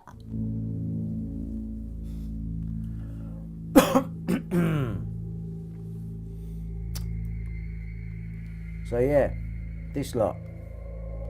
And this is what's running the fucking shit. Right? Make no mistake about it. I don't think there's any doubt now anyway. Ian Ronald Puddick, look at the date of birth, 1969. He's got the 3 6s in there. This geezer's very important to their shit. He can laugh it off. You're involved with the Queen, mate. They're all Masons. Yeah, all this satanic ritual shit. It does go on. Don't talk shit. Yeah, you're covering up for your lot. Andrew, Ghislaine, all them lot. You didn't mention Ghislaine in Andrew's list. And why are you putting Andrew in an operation and talking him up if you knew in 5 minutes he was talking shit? Because that's what you said to me on the conversation. You're just fucking full of shit, mate. There you go, there's Andrew. Look, who else we seen doing that? We know Andrew's a liar. We know all these people are liars because I've filmed them and you've seen it firsthand for the past fucking, what? It's been nearly 8 years since that. Yeah?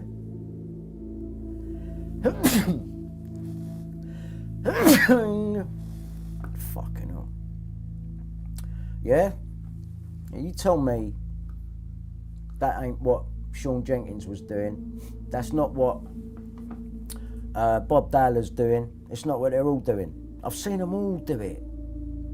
Fat Man Jelly. He's definitely related to her. Definitely related to her. Fucking hell. Thank you. You see what I'm saying? You don't talk like that. You don't do that. I don't fucking do that. I don't fucking do that.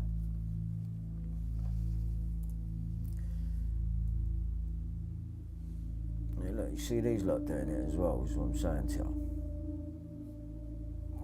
Bush, all these people, look. They're all in it, mate. They're all in the club. They're all in the club.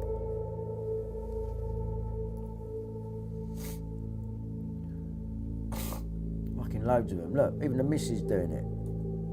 Look, it's not coincidence, man.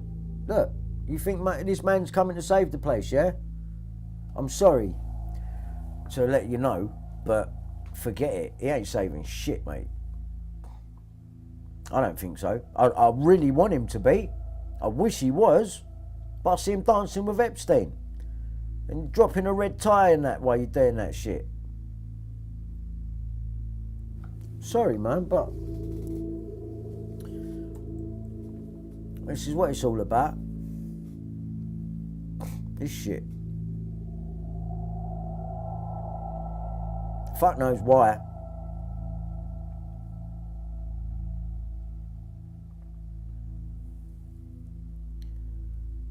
I didn't get away. They still want me. Yeah, they can fuck themselves anyway. See this cunt here? This fucking shit cunt. Fuck off, mate. Yeah, look at the state of it. What are you anyway? The fuck is that shit? As above, so below. They love this shit. Look, young kids round here and that looking, you know what I'm saying? Baphomet. And that's what that's referencing. Yeah? All the 6s are in there and the 3s. She's doing the up above, he's doing the down below. And Gemma's just awkward, man. Yeah? She's doing the checkerboard on this occasion. Be a bit too hot if the dad come out in a tie. You can drop that though on the beginning of Crime Watch.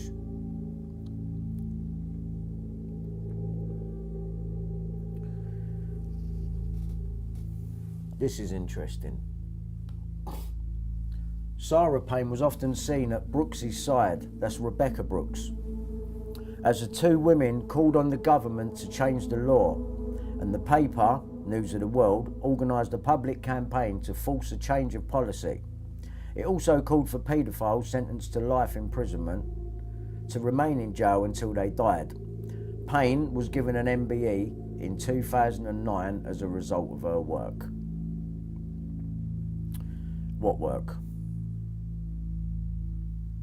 Because I've checked the website and that, she ain't an advocate for no one anymore. It's all done now.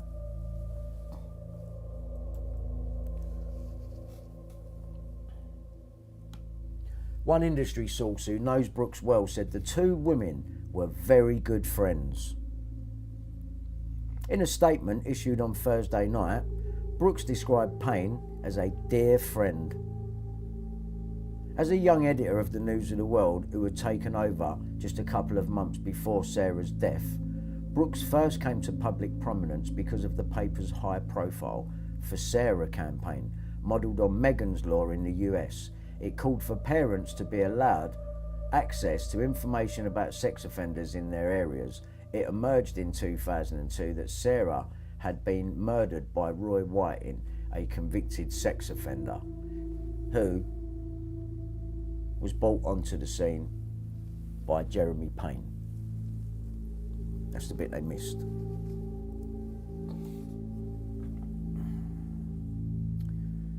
Michael Paine was found dead at the first floor flat in Maidstone, Kent in 2014.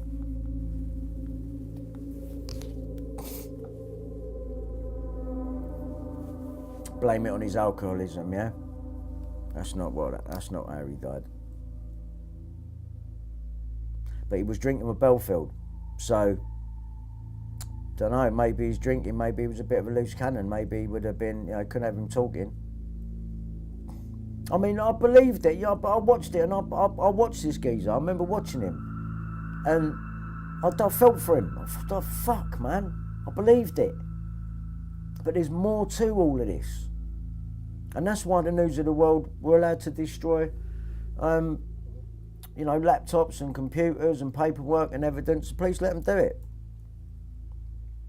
This one's really done me, man, because I didn't know up until not that long ago that this man was on the Baby P. And it's done by James Fielding, who done Andrew Ash, and that is worrying. That is worrying, man. Let's have a closer look at this. Baby P detective sues bully police. Right, did he sue him? Because this was back in 2017. Fucking hell, 2017. This is why my computers are being taken. This is 10 days before my computers get taken. 10 days before. Baby P detective sues bully police. Did he? Can we check that? Can we see if John Wedger got paid through suing the police? Was this registered? What court was it registered at? You know what I mean? Where did this take place? And did it take place? Because I bet it didn't, because James Fielding's done it. And James Fielding done the Andrew Ash story. He was holding his hands out in that way. And here's the checkerboard again, in the background of this Baby P story. Is this story real? As these things happen to this little boy, you know what I mean? If they have, then obviously, I don't know. I just don't know what to do. I don't know. If we've seen moving video of this boy back then something's happened to him, but they've had to. Why they fucking publish it, I don't know. Because I don't think it's as simple as what they're saying anymore with these people. If Andrew Ash is an actor, then what's saying that these other people ain't actors? Blue, what for Blue Blood? The Blue Blood thing, another one supplied to Royals. Got to be backed up with a full story. We know Andrew Ash is a full story now, don't we? That's why Bill Maloney fucked off, because you can't back that. Can't ever back that. John's out there trying to just, people are it. No bollocks, mate. You got serious fucking questions to answer. Serious questions to answer. Especially now, I see you on this.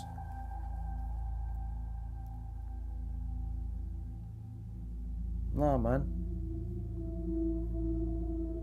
No.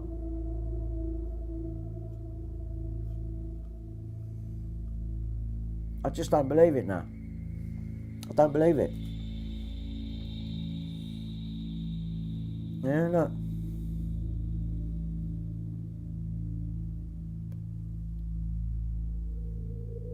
That'd be some bollocks, I reckon, Karen. That's just every now and then they've got to pop up with a story about these people that we're never going to see again, like Bellfield.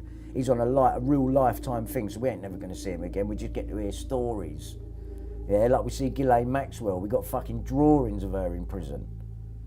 Yeah? That's what it said on Sarah Payne. They don't put anything out, right, that ain't supposed to go out in the way they mean it. That's what it says on Sarah Payne's top. From the little bit they have exposed. A chicken, blood red top. The dad drinks with fucking Bellfield. The mum's got an MBE.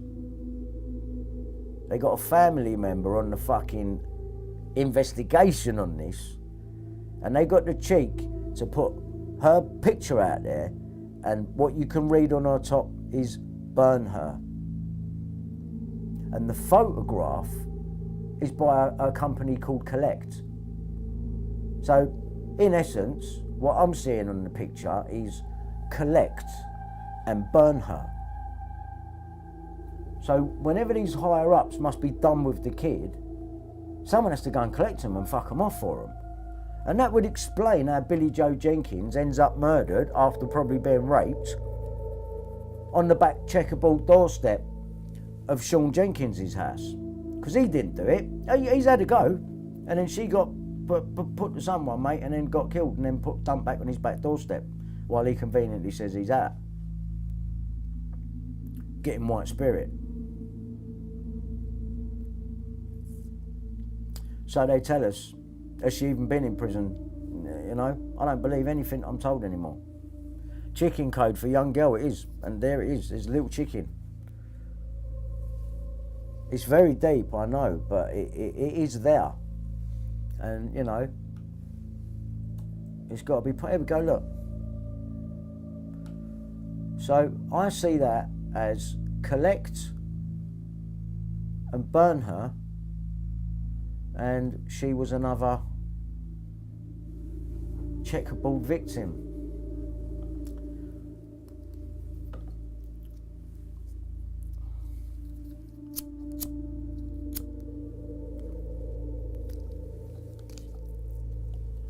I will have a look at that, Auntie Mandy.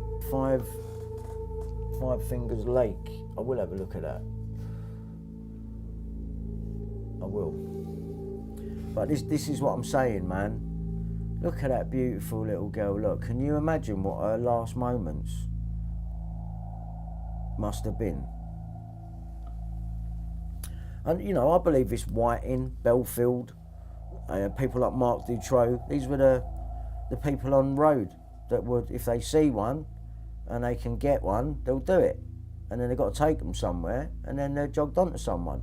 And then probably, then people do what they want to do, and then they got to be collected and got rid of.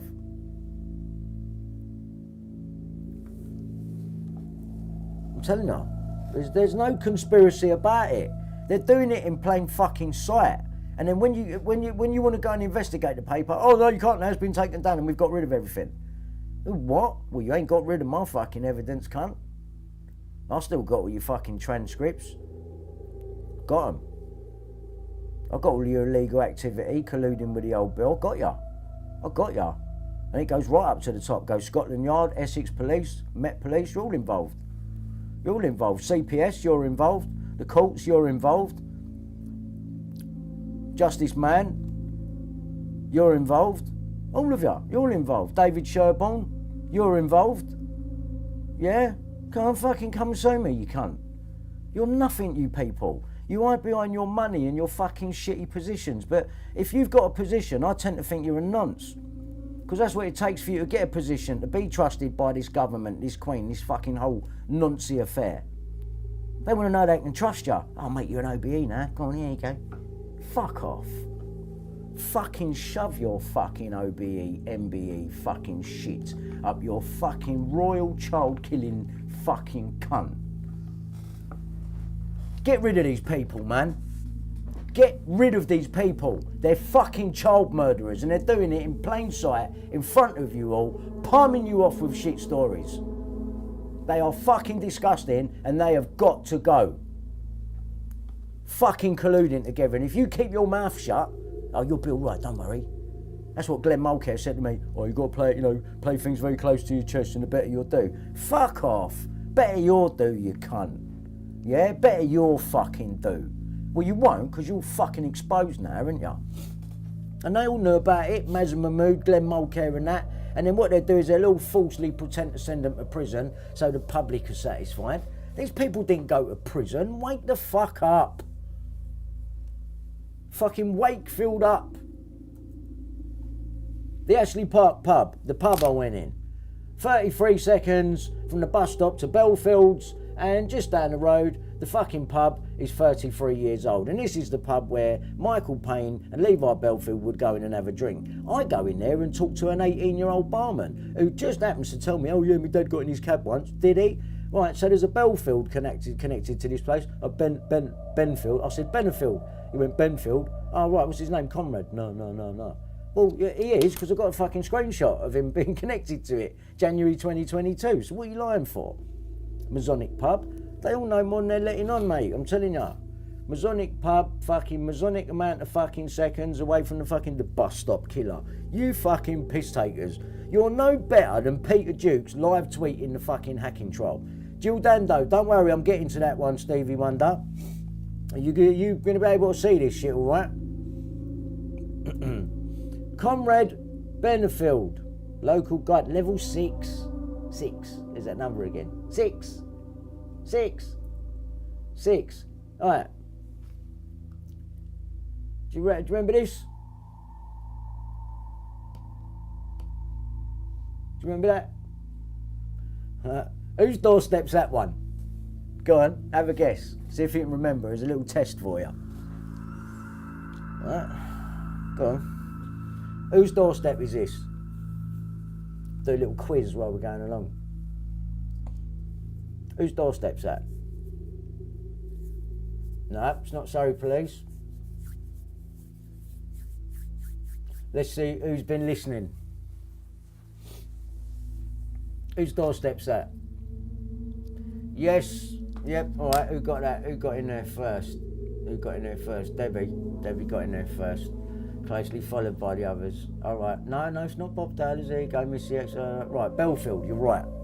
Right, Bellfield step from his Twickenham address in 1996. Right, when he lived there with Collings. Right. Now, this is a girl on the Google Maps walking past Bellfield's old house, because I screenshotted this just the other day.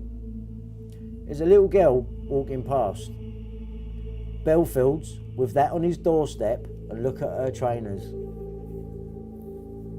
Now, what's the chances of a little girl walking past a house that Bellfield used to live in, where he's got international moving services registered to?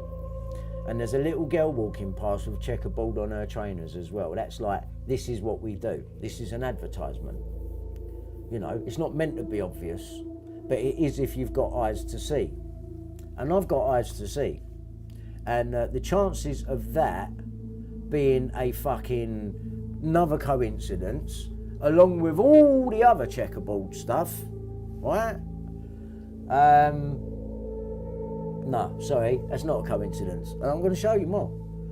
Right? I'll show you more. Right, here's the full thing of the house. 6, again, there's that number again. 6 Strawberry Hill. Right, there's the front door, there's the doorstep. Right, and this is Bellfield's old address. It's a big house. It's a big white house. You know, could be significant. There we go, look. Now, look on the Google. This means Google are in on this shit as well. Not in a blatant way, but if you've got eyes to see, right, there's the girl with the trainers, just walking past. Now, you wouldn't fucking batter an eyelid, but I had to zoom in. I zoomed in, what's she got on her feet? Yeah, look. There's international moving services for you. There's the advert. That girl looks about Milly's age. Looks about Billy Joe Jenkins' age to me.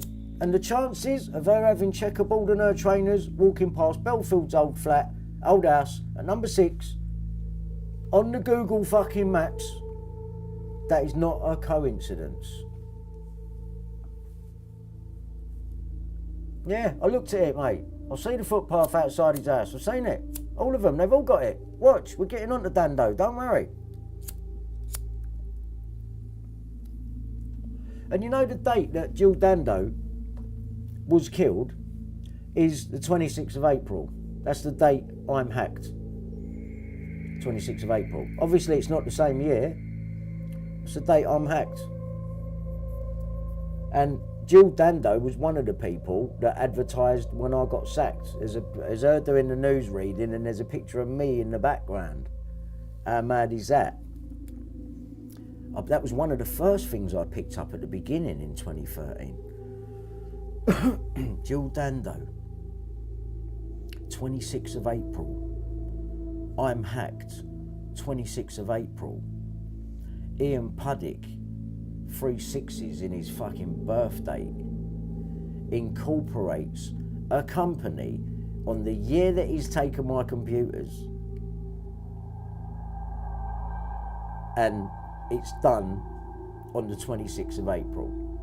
This is a man that knows all about my hacking. He knows I've been hacked.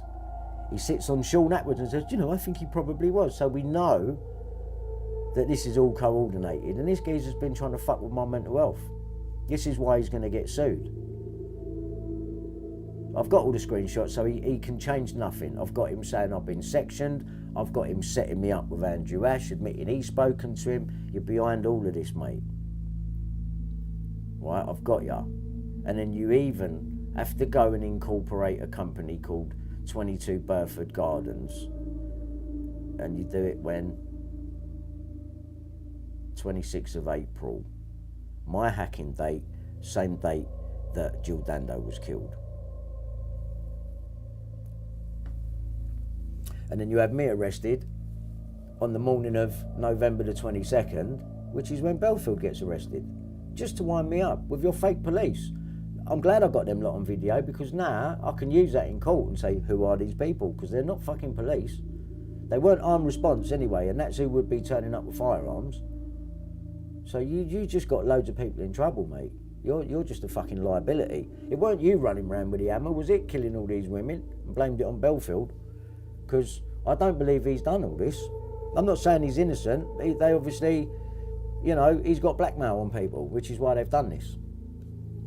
They've had to turn him into the monster, but really, the people that are running the shows, they're the monsters, the police, the people up the top, the high-ups that are covering it up, these paedophilic families that are involved with them and that, you know, these old people must be going around fucking their kids in order, and supplying to higher-ups. There's a whole operation going on here. And this girl walking past Bellfield's address in Strawberry Hill, and she's got that on her feet. She's about Milly's age, and he's got the checkerboard doorstep.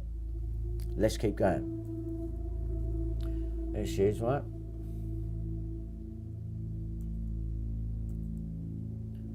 Look at even the cross bit on the bit as you're going into his parking bit. Look at the floor, look. Oh fuck, sorry, hang on. Sorry about that. Look at the floor. I'll go back to the picture before I was on there, yeah? There's another close up of the girl.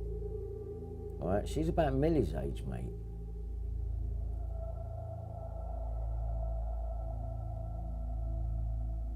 Alright, 6 Strawberry Hill. Milly Dowler anagram. My Lie World. And that fits letter for letter as well, that. Mr. Levi Bellfield. Right, here's what I'm showing you.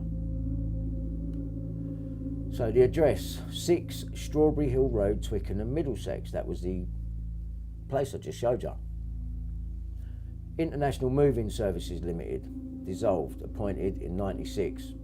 These are the companies that were registered to that address with a checkerboard floor, with the kid walking past with the checkerboard trainers. They forgot to mention all of this in the press. International Moving Services Limited. Atlas Ocean Air Limited. These are like shipping companies. What are you shipping internationally?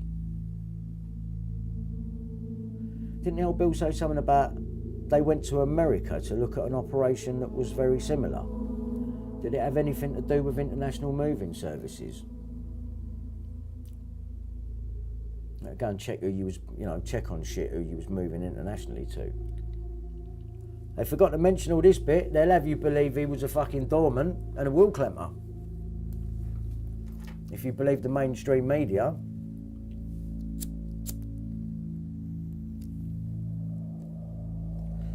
Don't get it twisted. I'm not saying this bloke's he's done terrible things, definitely. No doubt, he deserves to be where he is if he's there, but I don't think he's where you all think he is. I believe he could be an actor. He could be. These people seem to be actors. The Bird, his girlfriend, Joanna Sasha Collins. Tomorrow, Saturday the 25th of June, would have been Milly's 23rd birthday.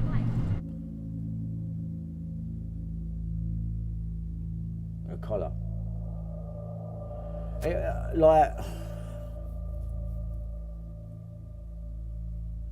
If you think in your head while you look at a picture like this what could be going on,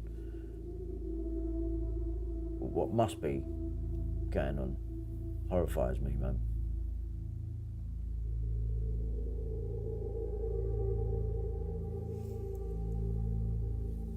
Right, let's take a look at this. BBC. I screenshotted this, right? Straight off the fucking Google. Now look. Oh, this what they is evidence of what they've done. Why would they do that? Why would they do that? What is the problem here with Kellaway? What is it? What is the Kellaway problem here that they need to keep taking his name off? BBC help him with it again, look.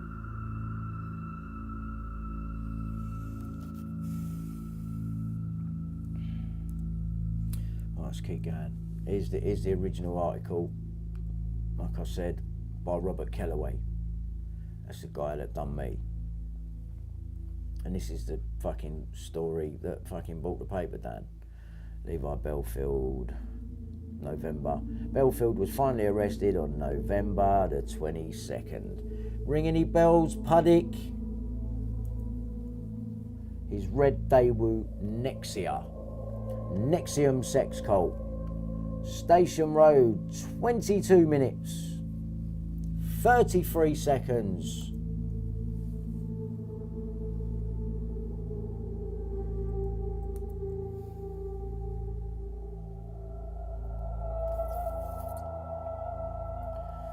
During his trial, Bellfield refused to give evidence in his defence. He'd been told to say nothing. During his closing speech for the prosecution, Brian Altman QC accused Bellfield of putting Milly's grieving parents on trial and described the 13-year-old, who's 33 today, by the way, as an intelligent girl who was in the top set at school. He said it was a ludicrous theory to suggest Milly had run away and was dark or depressive. Bellfield went undetected until his arrest in November 2004. Convicted in 2005, and then they what's named, didn't they? They get rid of them two officers in 2005. When this is going on from November to, because it's at the end of the year 2004, so you get fucking a month away from 2005 for the murder of a Frenchwoman, Amélie Delagrange. Now, if them girls are real, I apologise profusely. I'm serious. But even the parent, if any of the parents of these girls are watching this right now, you cannot deny this. All right, you can't. And it gets worse. It's going to get worse.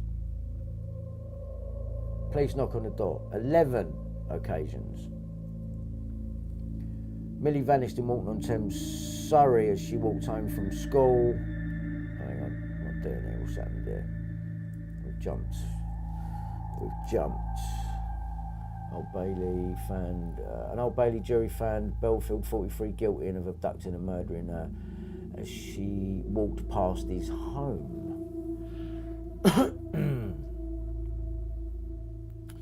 In 2008, he was convicted of murdering. Right, it's 2008 they convict him. 2005 he's being. From 2004 he's being questioned for them 2 other girls. Bellfield was also accused of an 11-year-old. 11, there's the 11 again. Milly Dowler was last seen near Bellfield's flat in Collingwood Place. No, she wasn't. No, she wasn't. No, she wasn't. She was seen near the bus stop by a friend of the family. Former nightclub doorman found guilty of murdering 13-year-old Milly Dowler. No mention there of international moving services.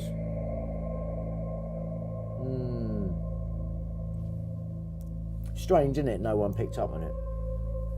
Mr. Ian Ronald Puddick is the company that I told you about. Mr. Ian Ronald Puddick, director, date of birth, 360 Satan, 26th of April 2017. So November 22nd on that same year, he sends the fake police round with their guns and they take my computers. And then Ian Ronald Puddick, 366 Satan, registers 22 Burford Gardens on my hacking date, which he's fully aware of because he admits that he knows I've been hacked and says it on Sean Atwood's when they're taking the piss with our first citizen activist, Ian Puddick. Fucking mouse. And there's the company. 22 Burford Gardens Limited, Incorporated. Gone out of his way to do it on the 26th of April. This geezer has been seriously trying to fuck with my mental health. And for that, you are getting sued, mate. You are getting sued. I've got no problem proving it, Ian. You're not getting rid of these screenshots. They've been backed up many fucking times. And people have downloaded these videos. It's over for you, mate. Over for you. Fucking with people's mental health, yeah? You think you're fucking clever. Brian Harvey. Films moment, police arrest him. Wednesday, the 22nd of November. Done the same morning as Bellfield would have been arrested. Alright, there's no denying it. No denying it. Wednesday, 22nd of November. 22nd of November. Bellfield was arrested on the morning of the 22nd of November. What do you think of that? And it ain't over yet. What do you think of that? And they're not playing games.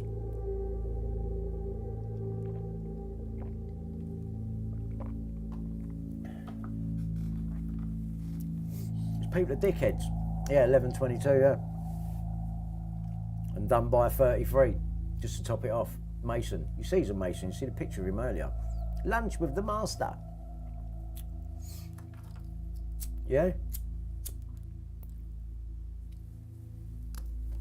Alright, let's keep going. Ace of Hearts.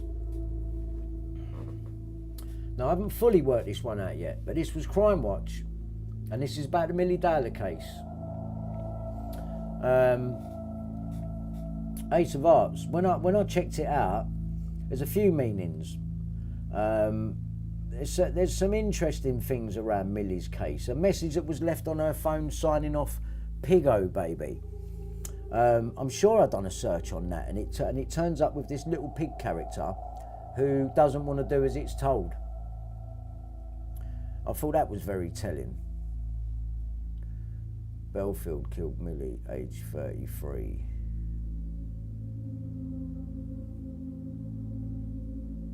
Three hearts, yeah, true.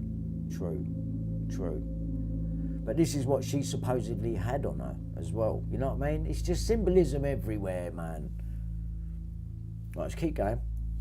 But it's also got a couple of meanings, and I have Oh, look at that. Is that not what Bush and all them lot are doing? As he's pointing out, you know, Milly had a phone like this. Look what he's doing.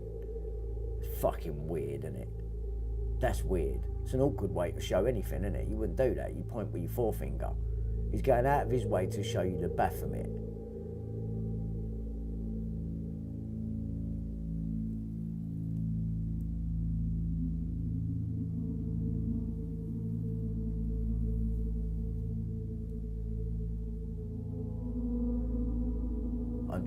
Intelligence. There's the pyramids on the school outfit.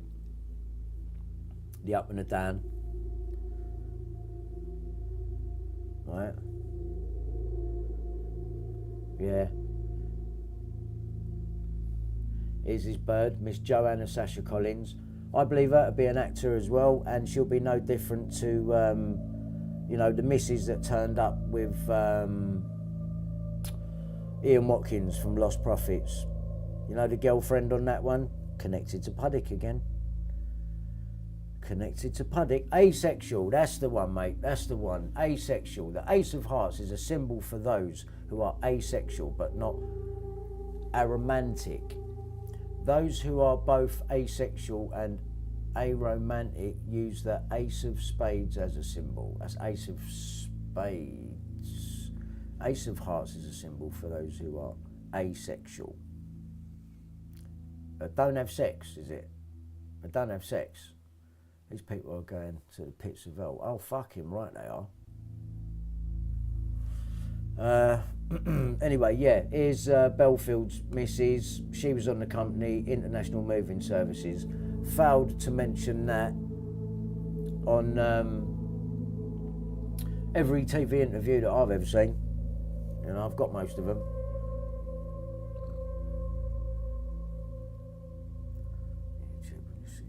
You should look into the towers, Brian. You'll be blown away yourself. The towers. I'll have a look into that. Bellfield, there's the address again. International Moving Services. Right, we go back to the Mickey Mouse theme now.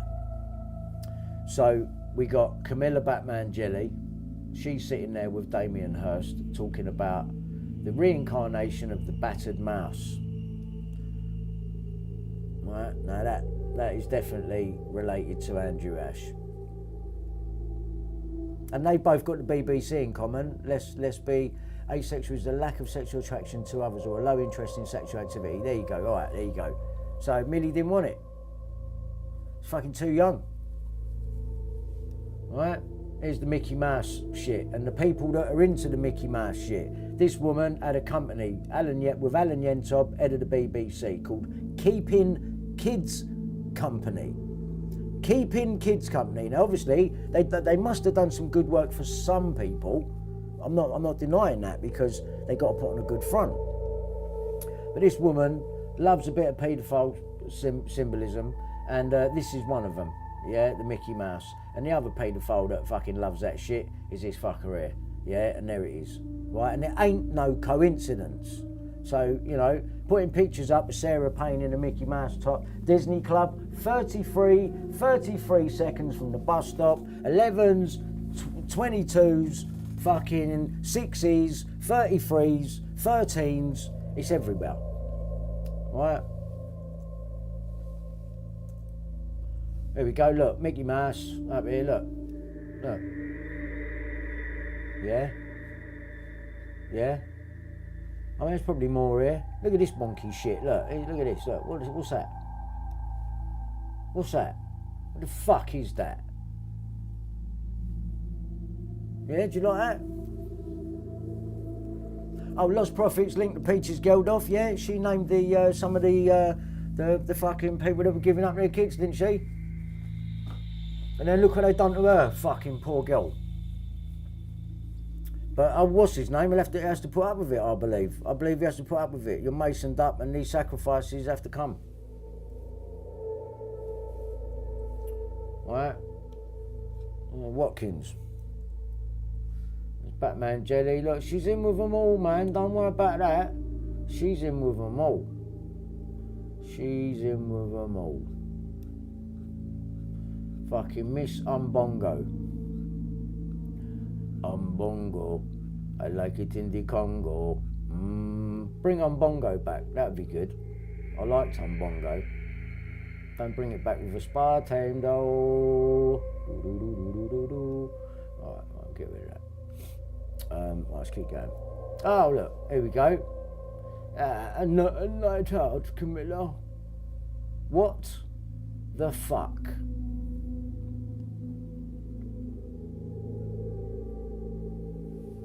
I'll say you take that in for a minute.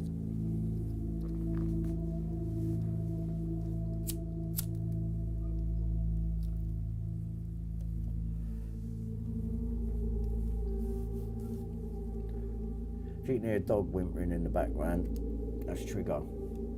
Isla's in season. He's fucking howling last night. Trigger! Behave! Tommy Truth TV. Gematria. Yeah. That's bringing everything down to a single number, isn't it? Spirit cooking. I mean, you can imagine what goes down. Anyway, this is our, and don't forget, John Wedger was doing food drops with her. John Wedger on the Baby P story with a checkerboard does food drops, was doing food drops with her. Some of them Nicky Cooper can confirm because he apparently was late because he was doing them with Camilla before he'd gone round to do some of his Two with a Brew episodes. Booked up. I'll show you the message in a little bit that my sister sent me. All booked up. Thursday morning, 8:30, Debbie. So thank you for. I know you made a donation to everyone who made a donation to Lola. Thank you so much. Right, we're on it. 8:30. She's booked in for on Thursday morning. So all good, man. All good. I thank you so much for that. I'm going to keep you updated. Don't worry. Don't worry. This is literally. I've only had a message. I haven't even spoke to my sister. I literally just had a message. But yeah, good news. So thank you for that, people, man. Like I say, it's not for me. It's for a little dog, man. It really is. And we're going to show you that. You know what I mean? Because I like to prove what the fuck's going on. You know what I'm saying? It's the only way to do things then, because then you don't have to question shit. Nice one, Paul Kenyon. I know. I see you did it as well there. Thank you, brother. All right, let's get back to these fuckers. All right, so. That just shows you how wide. Here we go, kids company. What do you see? What do you see? Small heart in a heart, just like you said about Maggie Oliver's thing. But these are two hearts that are chickens. I mean, that's blatant, isn't it? Kids company. And that was Camilla Batman Jelly and Alan Yentob from the BBC. So if Andrew Ash is related to Camilla Batman Jelly, he'd have no problem getting on the BBC panorama as David, would he? Backtracking. Yeah? So I do believe there's a connection there between them two. Yeah, heart in a heart. And not only heart, chickens. And you remember Prince Andrew in his interview? I didn't want to take the chicken's way out, so to speak. Chicken. And did you know in 2013 Camilla Batman Jelly had her fucking funding cut off for her company and went to Downing Street and started spurting off about, or Parliament started spurting off about, yeah, there's been fucking abuse taking place and shit that she knows about. She never comes out with it though. Never ever came out with it. Yeah, got her funding put back on though. So yeah, she knows something, but she's holding it in for money. So there you go. Here we go, look. Not only is Camilla a nonce, right, in my fucking view, she's got a checkerboard round her now. She's got a big nonce symbol round her neck. Yeah, like that big fucking silly pastry she's got on her fucking stuck to her top there. Yeah, like someone threw a fucking pastry at her. Yeah, someone fucking try to wash it down with a bit of umbongo. There's your checkerboard, and there's your paedophile symbol. Right in the middle there. That thing. That's a paedophile symbol. Right? And there's your checkerboard again. Paedophile, checkerboard, paedophile, checkerboard. Hand in hand. Right? This is interesting. The house, what she had. What's it called? The White House. Who else do we know with a house like that who's into Mickey Mouse and paedophiles? Da-na-na! My old manager. That's after he's had a tummy tuck, pretending he's got cancer. You know the drill on that one. But his house is called the Big White House. Yeah, he got a septic tank in the back garden as well. Couldn't see it on the overhead view. Where is it? Underneath your little patch with your deck chairs and that? Is that where you dissolve them? Is it? Do you dissolve them there in the back garden? Come in by sea, do they? You fucking rotter.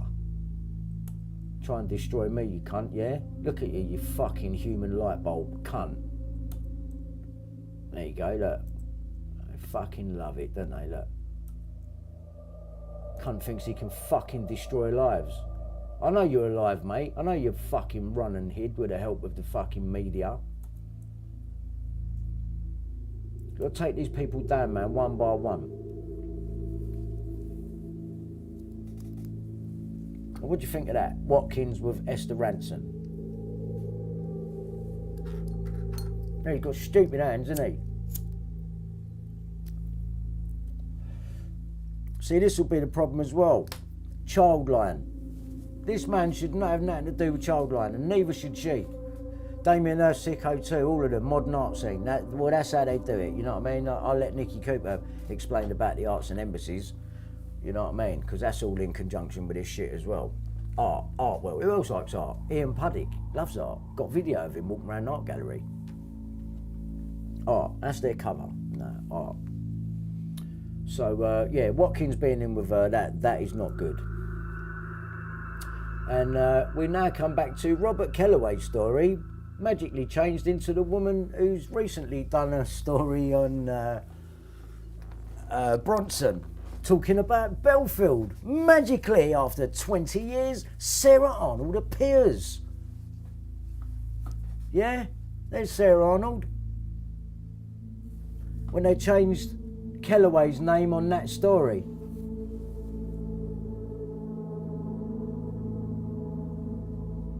It's the same page. I'm going to bring it up again in a minute. But remember all this. Look, please call us. Millie Hoax Riddle. Messages on mobile probed by Sarah Arnold. Just remember you saw that. Here's Kellaway. Get a good look at him. It's the most recent picture of him I can find. What's so special about this man? He's got a red tie on, no? There's probably something in that. Bloodline, something. Or he's military and he's still active and they need to keep his name out of it. Because there's a lot of military involved with the News of the World. I've never known it. I think the newspaper it's a military fucking tool, military asset. And they're protecting this guy for some reason. Because he phone hacks me, taps me, sets me up, puts me in prison illegally over a civil matter. He's ringing the police. Those police today, who used to be the serious crime directorate for Essex, is now a Christian pastor in Southend called Reverend Eastwood Evan. And he's got a GoFundMe for his building, which is for 500 grand. Well, I'll carry on. Right, here's the same article, please. Okay. Right, what did I say? Please call us. Messages on mobile probed. Robert Kellaway. Robert Kellaway. I was going to let that sink in for a minute because... Just let that sink in. And look at Millie in that picture there. She looks a little bit done up as well there. You know? For 13, does she not look a bit make-uppy there, like? Do you know what I mean?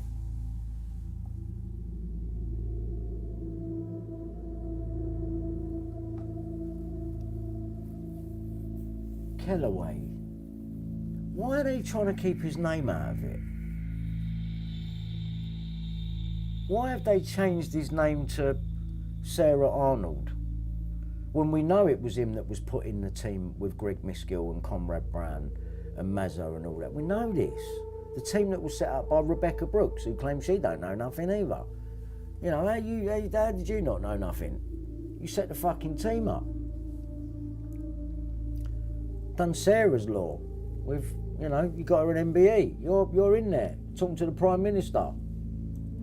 You know what I mean? Cameron, all matey and that. Right, so we've come to the bottom of that folder.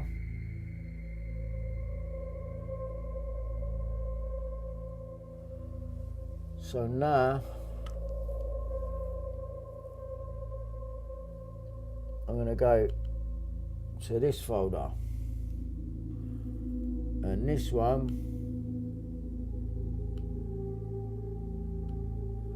is going to have a lot more in it.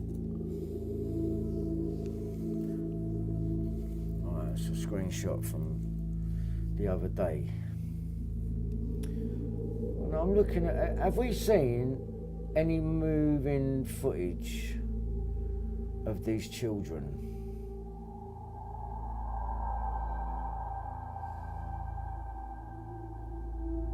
Umbro, Chris Fay had that on. Vodafone, the Ku Klux Klan blood symbol in the middle there. 2 red tops. Umbro, this is what Chris Fay was wearing. I know he's fake, so I'm just looking for the similarities. Any cases now that involve dead children that were highly publicised, I'm sorry, but I am.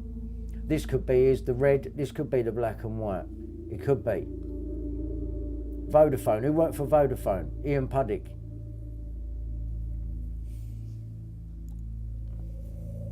Just saying. Sean Jenkins, Billy Joe Jenkins, doing the Bob Dowler and Andrew Ash hand signs. Peter Jukes hacked off.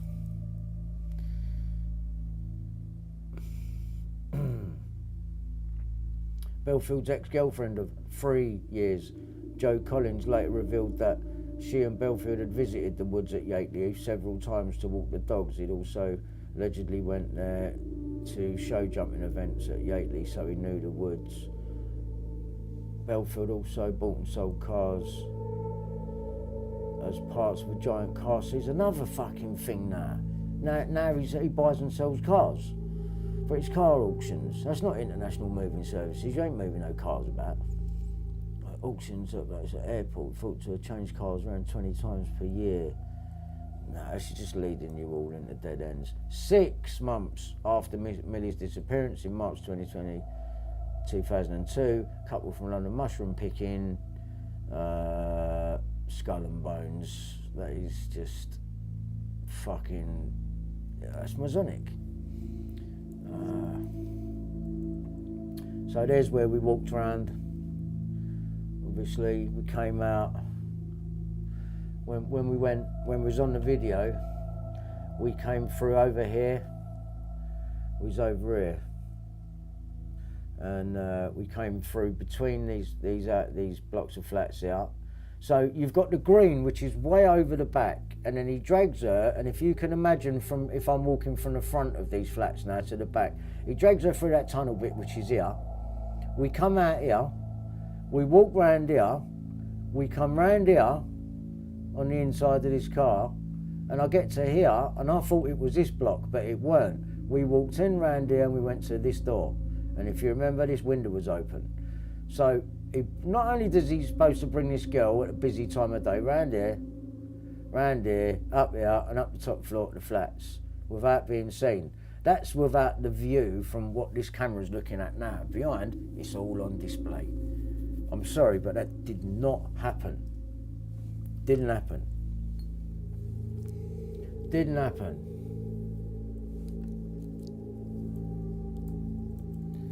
Right, so there's a lot of screenshots here. There's Bob Dowler with a 6. Nothing goes out unless they want it to. These smiles I cannot get over while she's talking about her dead sister. I couldn't even come on and talk to you that morning, I thought. Like when I found out Lola weren't well, after I found out she hadn't passed away. I couldn't even hold it together. I couldn't cut. That's why I didn't bother come on and talk and do the fundraiser thing. I just had to put a thing up. I went to do it and I just couldn't. I couldn't hold it together. So as she can sit there smiling like that, and then she says, "Oh, you know, I believe the mum wanted her to come back." And she goes, "Yeah, and you know, so did I. So did both of us." But no, I didn't like that response. Didn't like it. Didn't like it. DCI Gibson was not available for comment last night.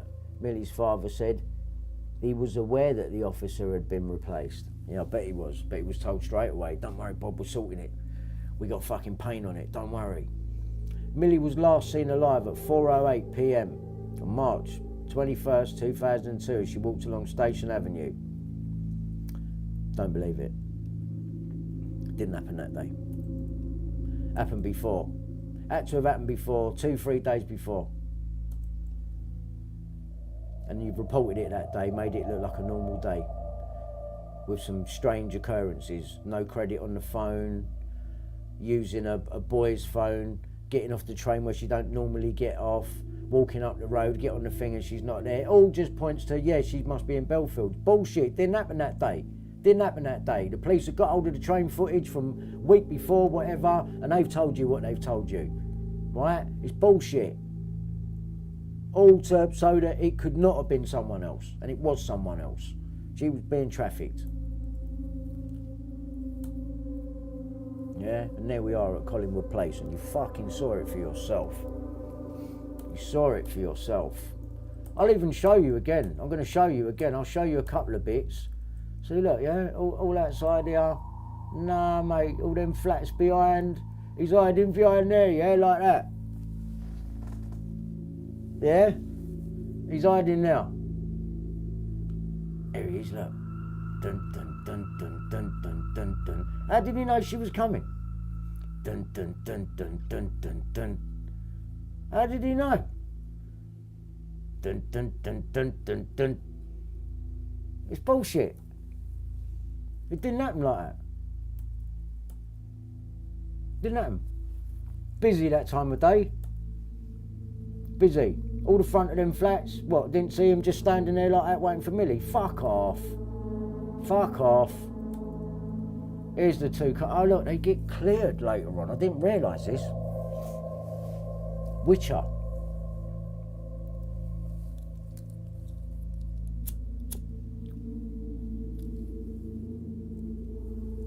I wonder if that Witcher's got anything to do with the Witcher that knows John Wedger. Bet he does.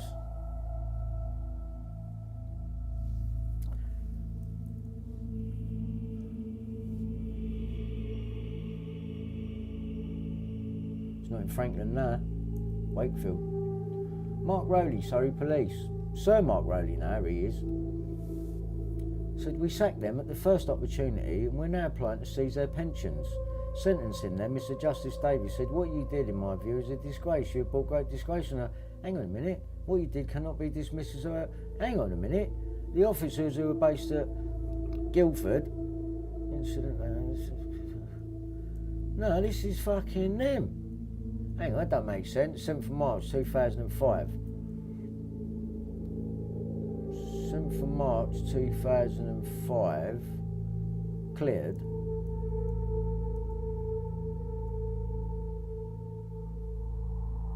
What's the date on that one? That was 2005, I'm sure it was. Could have been fucking cleared the same year. Armchair detective. Oh, that. Something about Walton. Paine. Pharmacies. Here's a number that was on my phone hacking. And it's this chemist. Mitcham, Surrey. This number is on my phone hacking. Right? I'm going to show it to you in a minute. But Scotland Yard felt the need to blank this Surrey number out. Strange, isn't it? So, here's the number. Right? is my old number. I typed it in, I thought, let me see what's going on with it. Oh, look.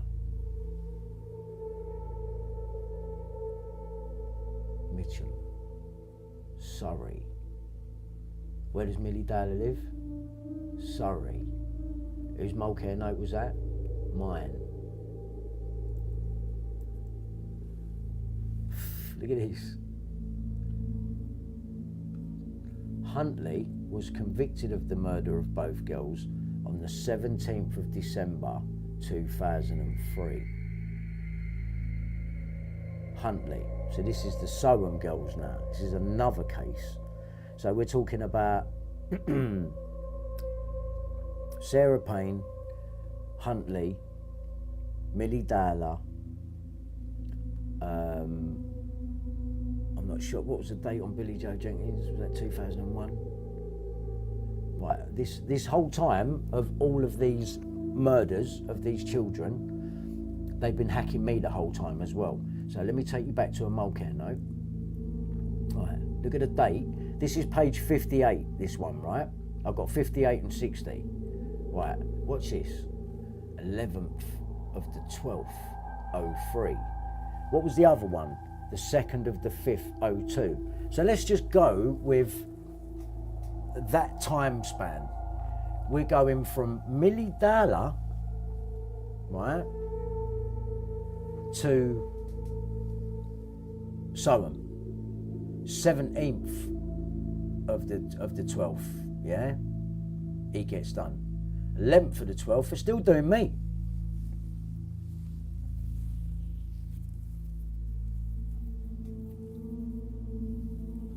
She had Mary Lou, she had it would have been a half a mile walk, is what he said.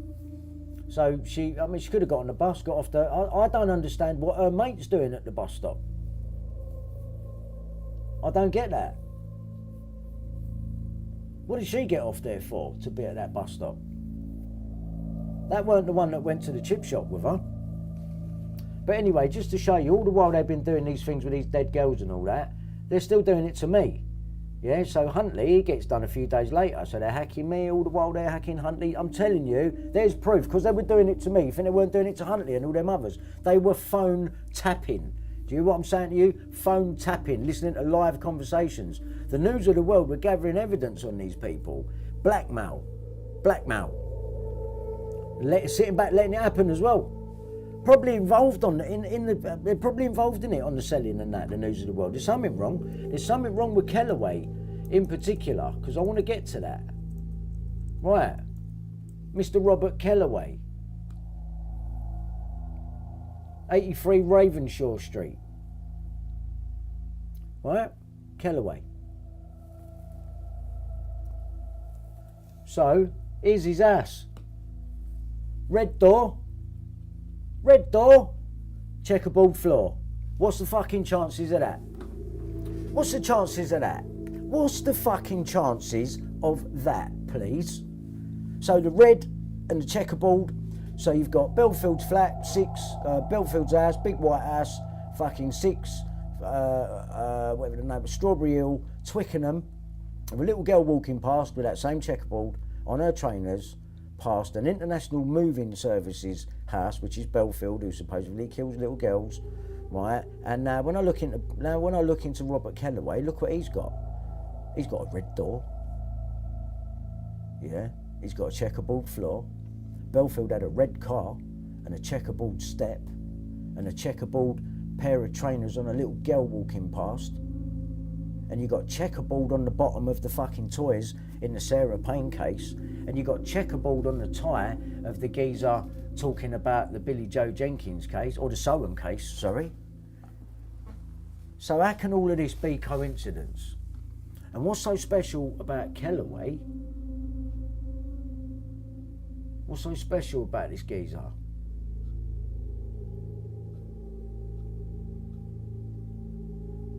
Billy Joe Jenkins, checkerboard. They've all got it. They've all got it.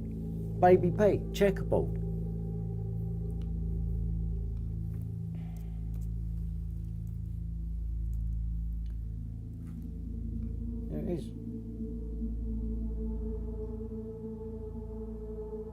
What's your loft done, have you, Kellaway?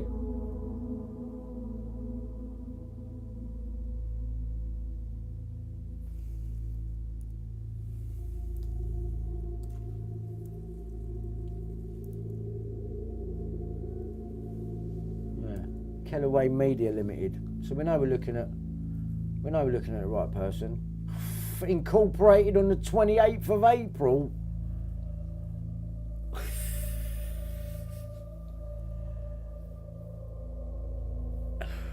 I'm still being acted at that time. I've got transcripts from that day.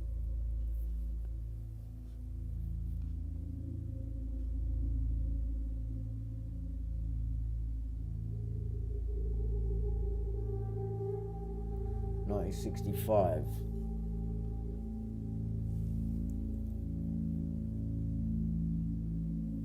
This was what's interesting. The only active company that Kellaway's got going at the minute. This is weird. Musicus CIC. Active, and he's a director.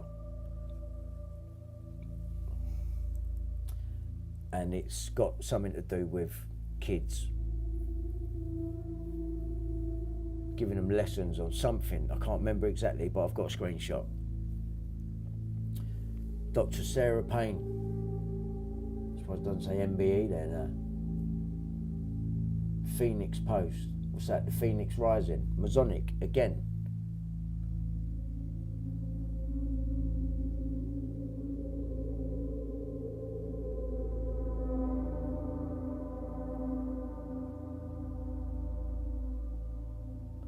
Well, that one only lasted 4 months. Appointed 7th of the 6th 10. 2nd of the 10th 10. Didn't last very long.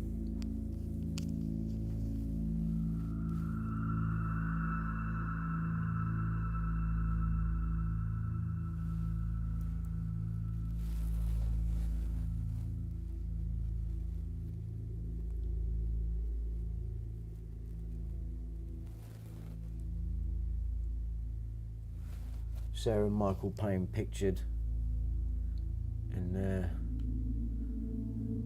Surrey home in 2002, and it says that Bellfield was a neighbour. Where did they live where they was neighbours? Because we're not talking about on the next road, we're talking about neighbours. Did they live in that block where Bellfield was? Michael Paine weren't the lookout, was he, for Milly Dowler coming down the road, ringing you, let you know she was coming, if it happened that way. I can't see that it did though.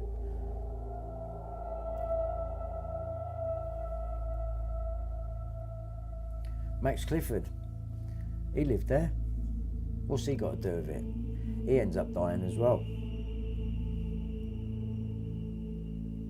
You know, he had a little black book on everyone.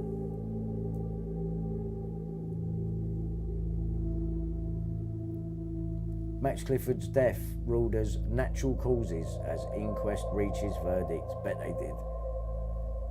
And you know who else? Oh, it's not pyramid on your top there, is it? Look, more check. Fuck's sake. 6.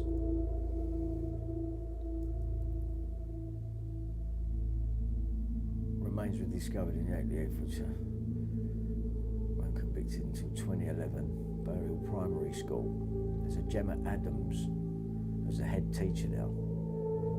Some people have said that that's Gemma. Whether it is or not, I don't know. Bellfield. And that's where Sarah Payne went.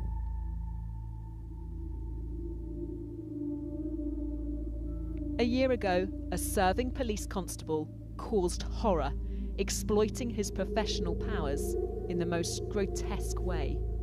But Sarah Everard is far from the only victim of violence at the hands of a British police officer. A series of incidents have exposed a toxic culture of misogyny. And now we can reveal the shocking number of UK police officers and staff who've been accused of domestic abuse, the vast majority of them still working. How do you ask for help when it's the police causing the terror? How? Police officers are trained to use coercion and control, but this woman's husband brought those tactics home. the hand on the back of the neck where he'd sort of manoeuvre you round and hold you and just push you around the house by the back of your neck. I wasn't allowed a mobile phone. I wasn't allowed a bank card. I felt mostly like I was a prisoner or someone that I had as though I'd been arrested. She repeatedly reported it, but he's still working. It makes me feel angry that they get so much power and support. They can just do whatever they like. The law should apply to everyone, but if you're a police officer, it doesn't apply to you. And they know it, and they use the system. Along with the Bureau of Investigative Journalism, ITV News can reveal that more than 1,300 UK police officers or staff were accused of domestic abuse over a 3.5-year period. That's a lot, more isn't than it? This ain't no coincidence. My name is Michael Paine, and I am a nosy neighbour. Now, the Brazilian beauty, who lives diagonally opposite but one, has an inordinate amount of gentlemen callers. The other day, I couldn't help but notice that she went out without double locking her front door. For me, a 3-lever latch is the work of an instant. I use a Safeway's added bonus card. Do you see? A, B, C. Added bonus card. It's child's play. But I digress. Child's play. Having gained access to her home, I was able to secrete myself under the floorboards in her bedroom. And by means of a small drilled hole, I had the perfect opportunity to witness her antics over the next 4 days. Do you know what I deduced from my observations? I deduced that she'd gone on bloody holiday. I was very glad to get home. Not a lot of people know how bloody glad I was to get home, but I bloody well was. Bloody glad. Oh, yes.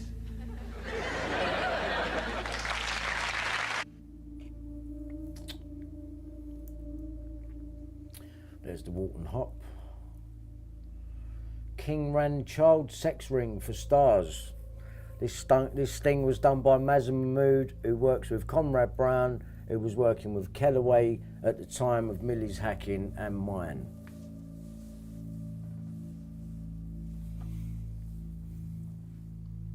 Who's the sex ring? Who's in it? Just like the Dirty Dozen and Sidney Cook's gang. We only know about 6 of them. Who were the other 6? And where's Sidney Cook? And why didn't Wakefield Prison want to talk about Sidney Cook being there when it had already been in the paper a few days prior? Why so cagey? No pun intended. News of the World investigates by Mazza Mahmood and Ben Proctor. And both of these people have worked with Christine Joanna Hart. So when she was asking me about the Red Rooms, she just wanted to find out to see what I knew. And Mazza wouldn't have been doing a sting on Jonathan King for his own good, or for the good of the people. Oh, sorry, false. Look, here we go. Investigate. There you go. I hadn't even read that bit. Investigators, an officer working on Operation Arundel set up by the Surrey Force to investigate the ring, said you'd be amazed at their identities. They've made their names for being squeaky clean. Surrey police know about the paedophile ring. Working with Mazza Mahmood. I didn't know that. I hadn't even read that bit. Fuck. So I'm going to play his record just now. Very proud we are of the one and only Mr. Jonathan King. Jonathan King has reportedly been arrested on suspicion of child sex offences in the 1970s and 80s. Streets full of people, all alone. The 70-year-old former music mogul was arrested at his home in Bayswater, West London, after claims he assaulted boys under the age of 16 at a popular disco in Walton-on-Thames. There we go, Walton, look, you know what I mean? Walton. Surrey police officers removed evidence bags from King's house and requested anyone with further information to contact them. 2 other men, aged 77 and 86, also from Walton-on-Thames, have also been arrested on suspicion of the same offence. As well as having a number 4 hit in 1965 with Everyone's Gone to the Moon, King discovered and named Genesis and worked on BBC shows such as No Limits and the Great British Song Contest. His career came to an end in 2001 when he was sentenced to 7 years in prison for sexually abusing 5 boys, aged 14 to 15 in the 1980s. Brian Marjoram and Jeremy Paine on that one. What did Jonathan King know? To put him away in 2001. But it was what the News of the World were doing. But it was through their phone tapping. Yeah, they knew to get him out of the fucking way. He knew something. And he just happens to be in the nonce area, Walton-on-Thames. It's a nonce area. Don't forget to subscribe and turn the notifications. We upload daily, and check the source of this video to view all the images and videos if there was any. The child sex abuse case that saw pop mogul Jonathan King handed a 7-year jail sentence has been reopened in the light of fresh evidence, including documents which dramatically undermine the testimony of a star witness at his 2001 trial. Fresh evidence is being considered by the Criminal Cases Review Commission (CCRC), which will decide whether to order a new appeal. It emerged as a result of King's trial this year on separate, though related, charges of historic sex abuse, some dating back to 1970. That case was brought to an end last week when a judge issued a damning ruling, accusing Surrey police of failing to disclose critical evidence and misleading the court. Child sex abuse case that saw pop mogul Jonathan King handed a 7-year jail sentence has been reopened. Judge Deborah Taylor told Southwark Crown Court that it would be impossible for King to get a fair trial because the integrity of the criminal justice system and processes have been undermined publicly in a fundamental way by disclosure failures and persistent misleading of the court. She added, a trial has been aborted due to the failures. Alright, let's keep going. I thought this bloke looked a bit like Armchair Detective. Police protecting children. Really? Powerful documentary series Police. The Walton Hop, Max Clifford, Chris Denning, Jonathan King, Randall, Saville and Duncroft approved school. Don't tell me that weren't a nonce area. And to top it off, Tam Patton, who managed the Bay City Rollers. There you go. There you go. Bellfield. He was a police informant. His usefulness to the Met was last night feared to be one reason the child sex monster and serial rapist dodged justice for so long, because he was he's an informant. But what was it that Richard D. Hall called him? A human something resource. A human something resource. I can't remember what he called him now. More supporting evidence of a pedo ring. Right here, this is my old video there. Milly Dowler, 30 years later. Fucking Jill Dando. Jill Dando. Jill Dando. That's what we're going to do. We're going to have a look at Jill Dando. That's what we're going to do. We're going to have a look at Jill Dando.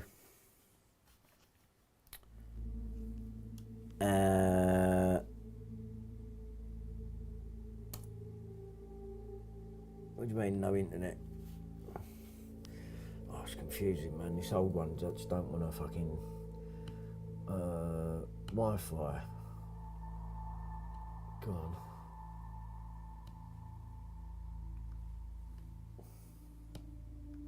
Come on. Jill Dando. Right, here we go. Jill Dando house.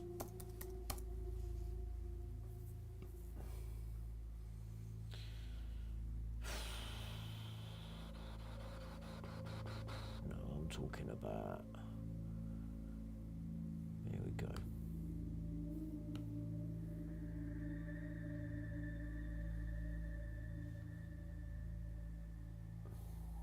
you see, people? Jill Dando's house.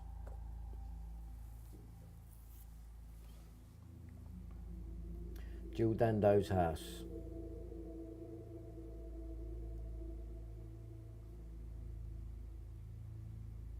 It's like Kellaway, isn't it? And like Bellfields and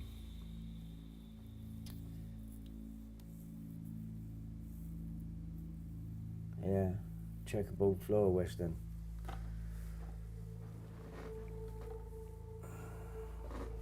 (26th of April) she dies. Same day as Children in Need. Yeah, that's right, Shelley. And then you've got, you know, Esther Ranson and Tom Watkins to worry about in that mix as well. They need to look at Jill's husband, and that's what I thought.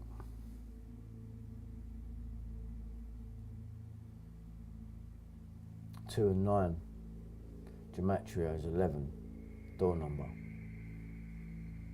So the door number in Gematria, that's a, well, it wouldn't be, would it? It'd be 1 and 1, it'd be 2 in Gematria. So 2 and 9 is 11, unless you're taking it as that.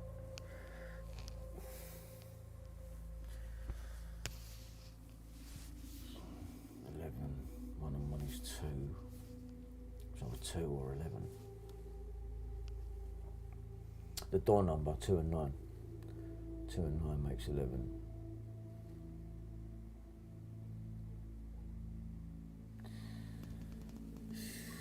So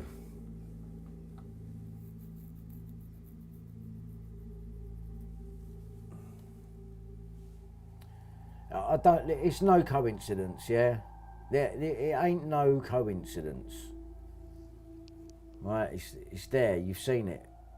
It means something.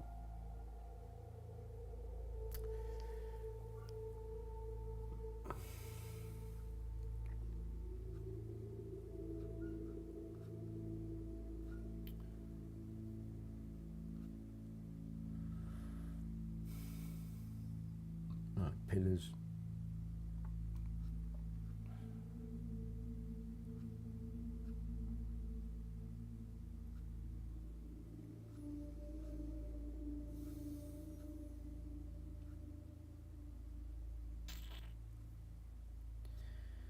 Yeah, well, there it is.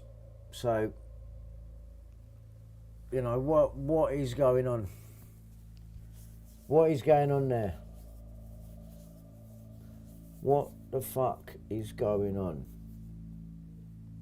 Because this means something. That's all I know. It means something. It's not coincidence. This is signalling. That's what that is. So, yeah, I think that's it for now. I just wanted to do that.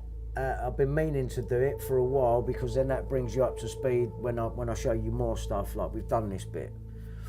But I think you'll agree, there's no coincidence in all of this. Watch the thing back and have a look at where the checkerboard comes up and everything over again, knowing that you got, you know, Kellaway, Sean Jenkins, John Wedger, Baby P, Levi Belfort. There's too much, and it all points to the same shit all the time.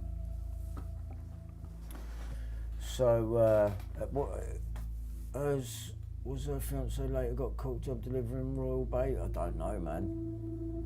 Don't know. That's Jill Dando's place, yeah. Yeah. Well, there you go. So, that's been me. What's the time? I'm confused there. Got two computers going. What's the time there? 4th of April, 17:56, 5:56, nearly 6 o'clock. Dinner time. I'm starving. Right, I'm going to go. Thanks for tuning in. Thank you, Typhoon Manchester. I'll see you there. Thank you, Lewis, and thank you for everyone tuning in. Like I said, I think you'll agree, it's not a coincidence. So, yeah, it's just shocking, man. I know they're saying in it, fucking, you know, this is sick. This is fucking sick. These people are sick. Disgusting. Anyway, I'll see you later, people, yeah? Take care.